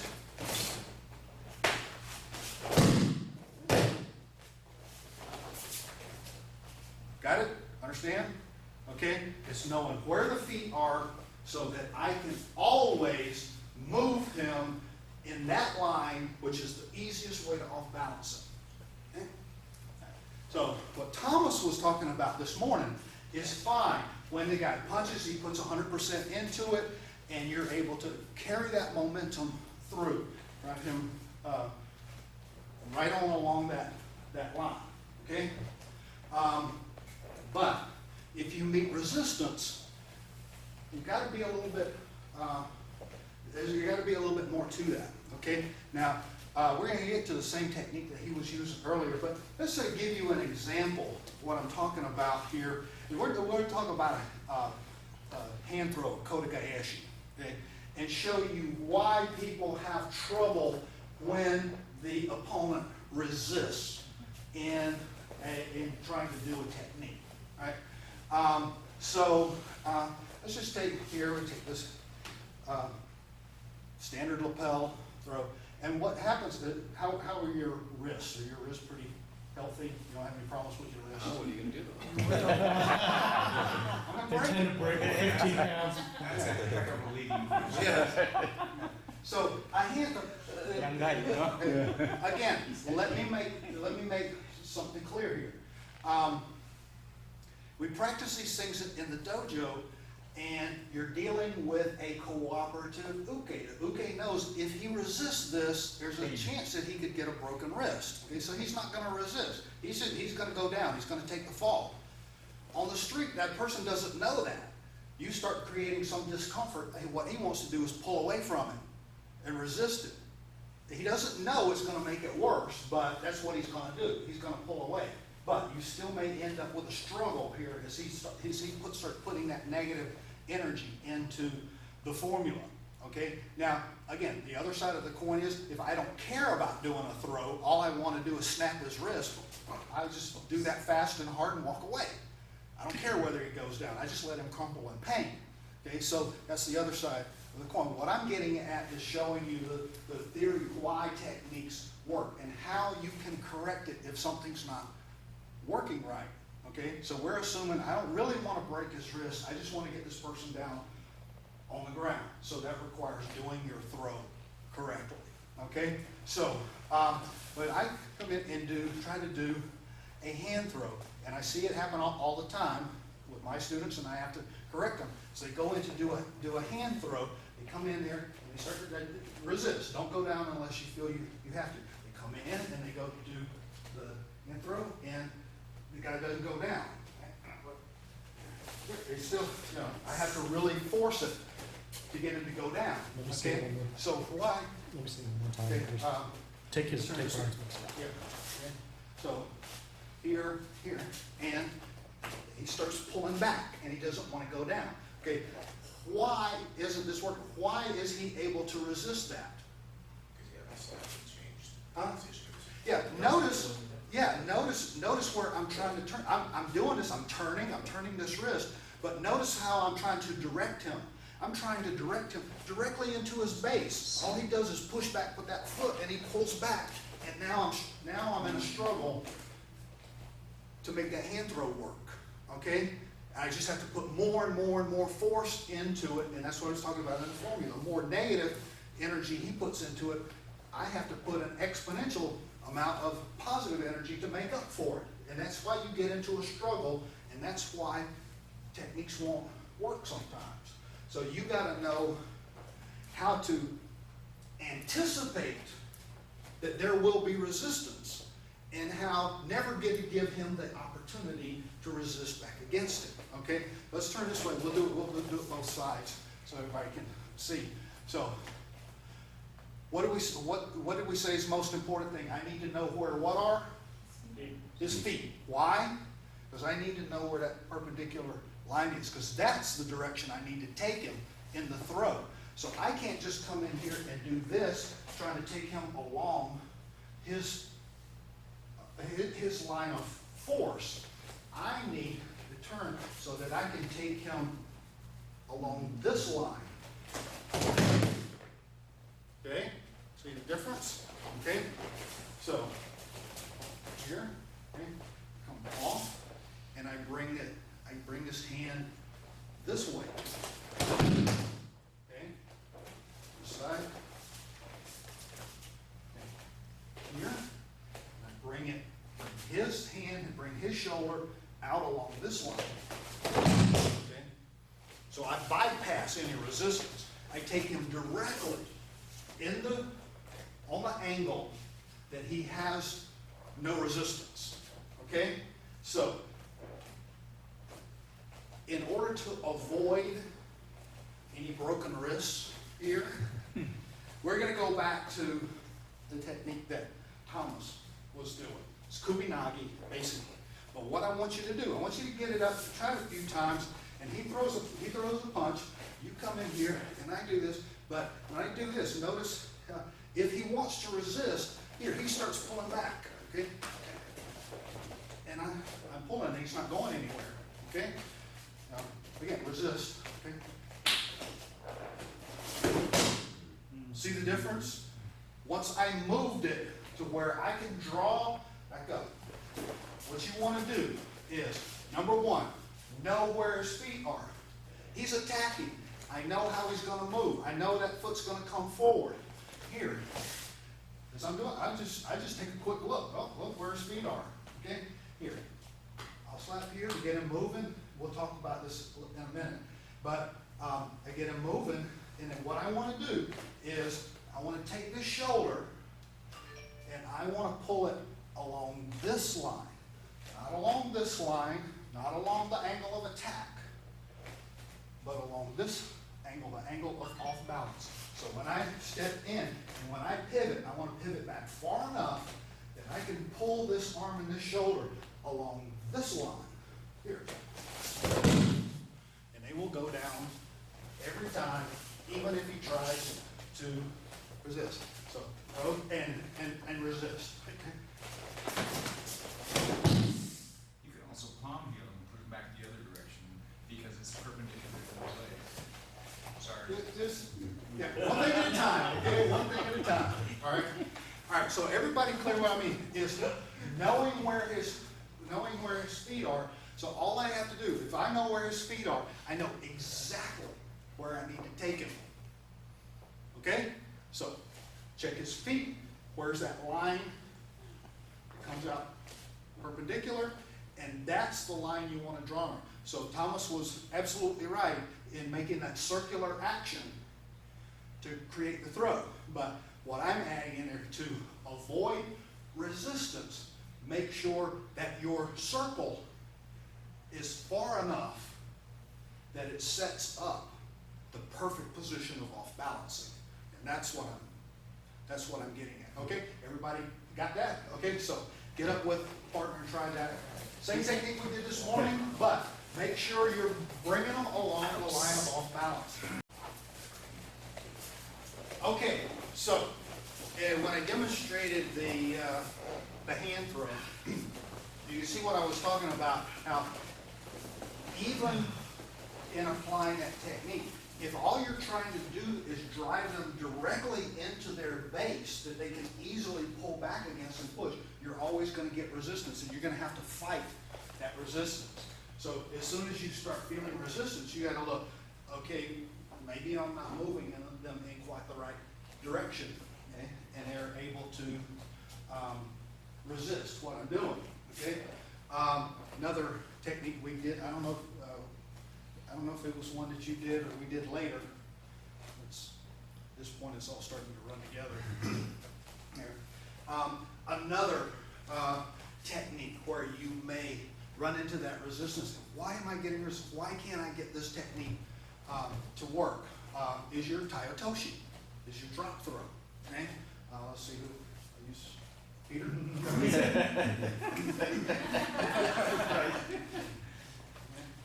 So, again, let me make this clear. Okay? You could get lucky. Okay? Especially in the dojo, person wants to cooperate with you, he's not going to resist, he's just going to go with it. Someone on the street, again, you may get lucky, he may have put in enough momentum into the throat that you've still got that positive energy, and you just move and you just go ahead and you bring them along. It's fine. If you don't get resistance, then fine. You just do the technique pretty much anyway, and you can get them to go down. What I'm talking about is if you meet resistance, what do? My contention here is that if I can position myself correctly to begin with, I never even have to worry about that resistance because I'm already going to be in the correct position. So when he throws a punch, okay, and I come in for a taiotoshi, so this is we come in and we block this leg and we drop and we pull, okay? But notice when I do this, when I start to pull, which direction am I pulling? So if he decides to resist and pull back, okay, why isn't he going down? Because take your stance. Okay? Because when I'm pulling, I'm trying to pull him directly into his base. Okay? I'm pulling him in the wrong direction. So if he decides to resist and pull back, we lock up. We get into a stalemate, okay? He won't come down, okay? So, again, what's the key? Where are his feet? Which direction do I want to take him? Okay, this is a stance. Which direction do I want to take him? Do I want to take him this way to continue in that line of force? Or do I want to change that direction? Okay? I want to take him this line. Okay? So, when I move into a Taitoshi, okay, I don't come here and try to drop into him this way. When I come in, okay, I pivot far enough that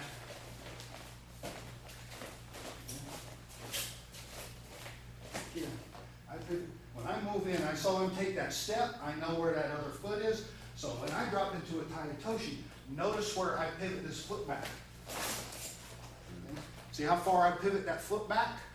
So that I know I'm going to be across this line.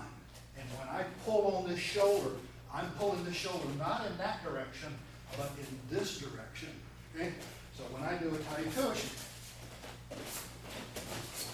okay, I've negated possibility of resistance. Okay? Not a lot, just a little. When I go into it, you pull back a little bit. Okay?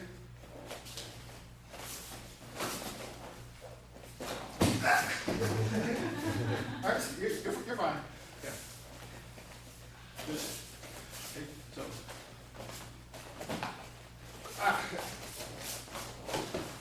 There you go. So, again, because he knew to resist. He's a big guy. But the thing is, the fact that I was in this direction, I was able to still make it work. Whereas if I did here, he would have taken me off. He would have pulled me back. He would have taken me down. He had resisted in that. So the key is, when I move in, I move far enough that I can be across that line and draw his body off in the line, this line here. And that's what's going to allow you to go ahead and complete your Taitoshi, even if he tries to resist you. Okay? So, yeah, we're going to try Taitoshi. You're going to start out slow. Don't start immediately with 100% resistance, but try it a few times. Make sure you're pivoting so that here, you pivot so that you can draw the shoulder when you pull it this way along this line. So you're going to have to turn a little bit more than you normally would when you go in to set up the Taitoshi. Okay? All right? So let's try that. Taitoshi, make sure you pivot back so that you're able to pull across that line. Yeah, so we, before we go, What are you going here for? Just to continue along this, to give you a little bit more reinforcement on this and what I'm talking about. Knowing where his foot position is going to make the difference between whether you can still make the technique work when you get resistance. Yeah, you're still going to have to work at it, but you're not going to have to work on it nearly as hard as if you're not in the right position. If you're in the right position, you can still make it work even if he pulls back, even if he resists against it, okay? And it's by knowing where his feet are and know the line that you need to take him on. So the same thing works in hip throws, okay? So who's okay to take, let's go back over. You okay? What a Jerry thing. I knew he's going to take you. I wanted him to take you. It's competitive. I've noticed in my dojo, the students will actually move. I'll look up and I'll have brown belts all the way down to the far end of the mat going, wait a minute, you're supposed to be next. Why are you way down there?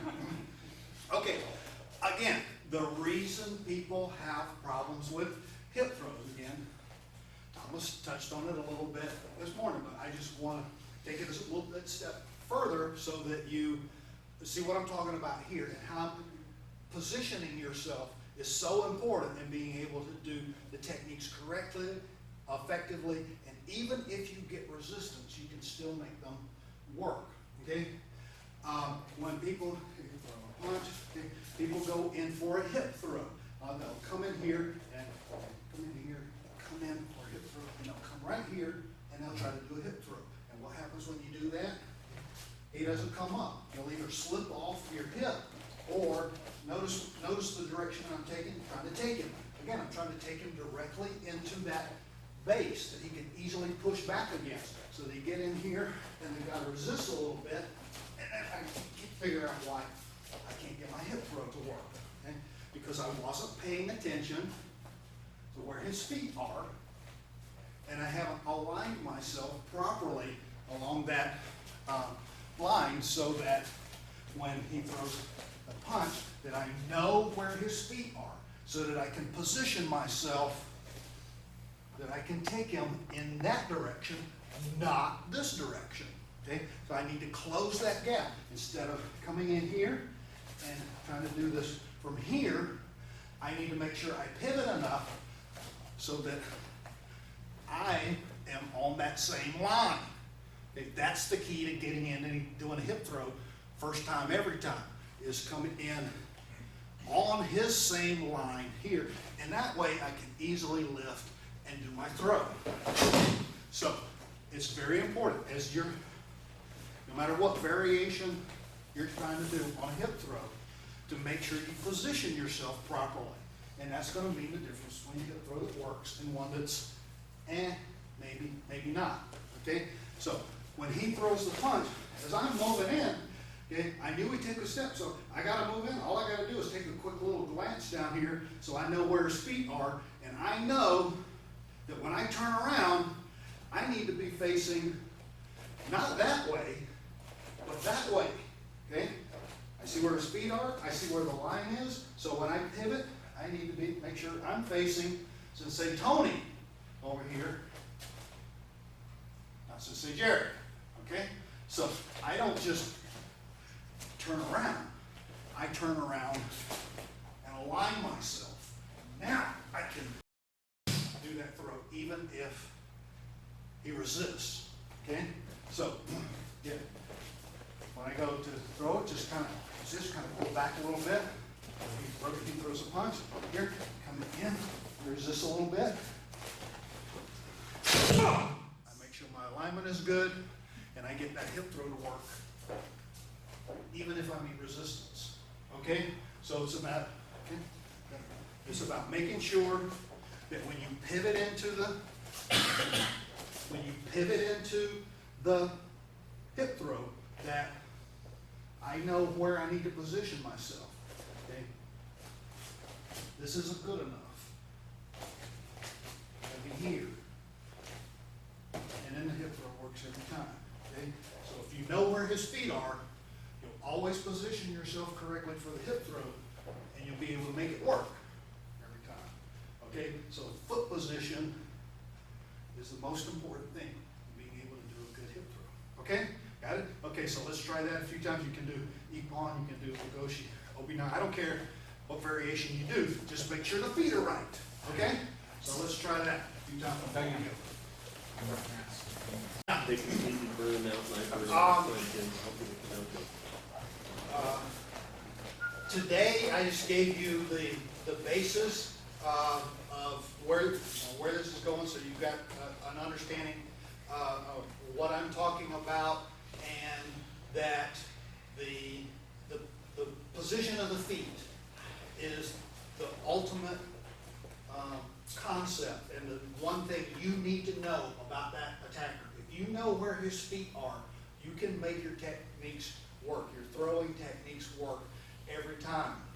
Okay. Now tomorrow, we're going to go into more detail on specific techniques. What I showed you were general techniques, so you get the idea of what I'm talking about. But tomorrow we'll talk about specific categories of techniques and specific techniques, but certain things you need to know about those techniques. But really, most of it is all about hand position, the way you grab, the difference between the different variations on hip throw is really nothing more than what you're doing with your hands and your grips. The fundamental essence of a hip throw is still the same. And so if you still keep that idea and that concept of knowing where his feet are and knowing which direction you need to take him, then everything will still work.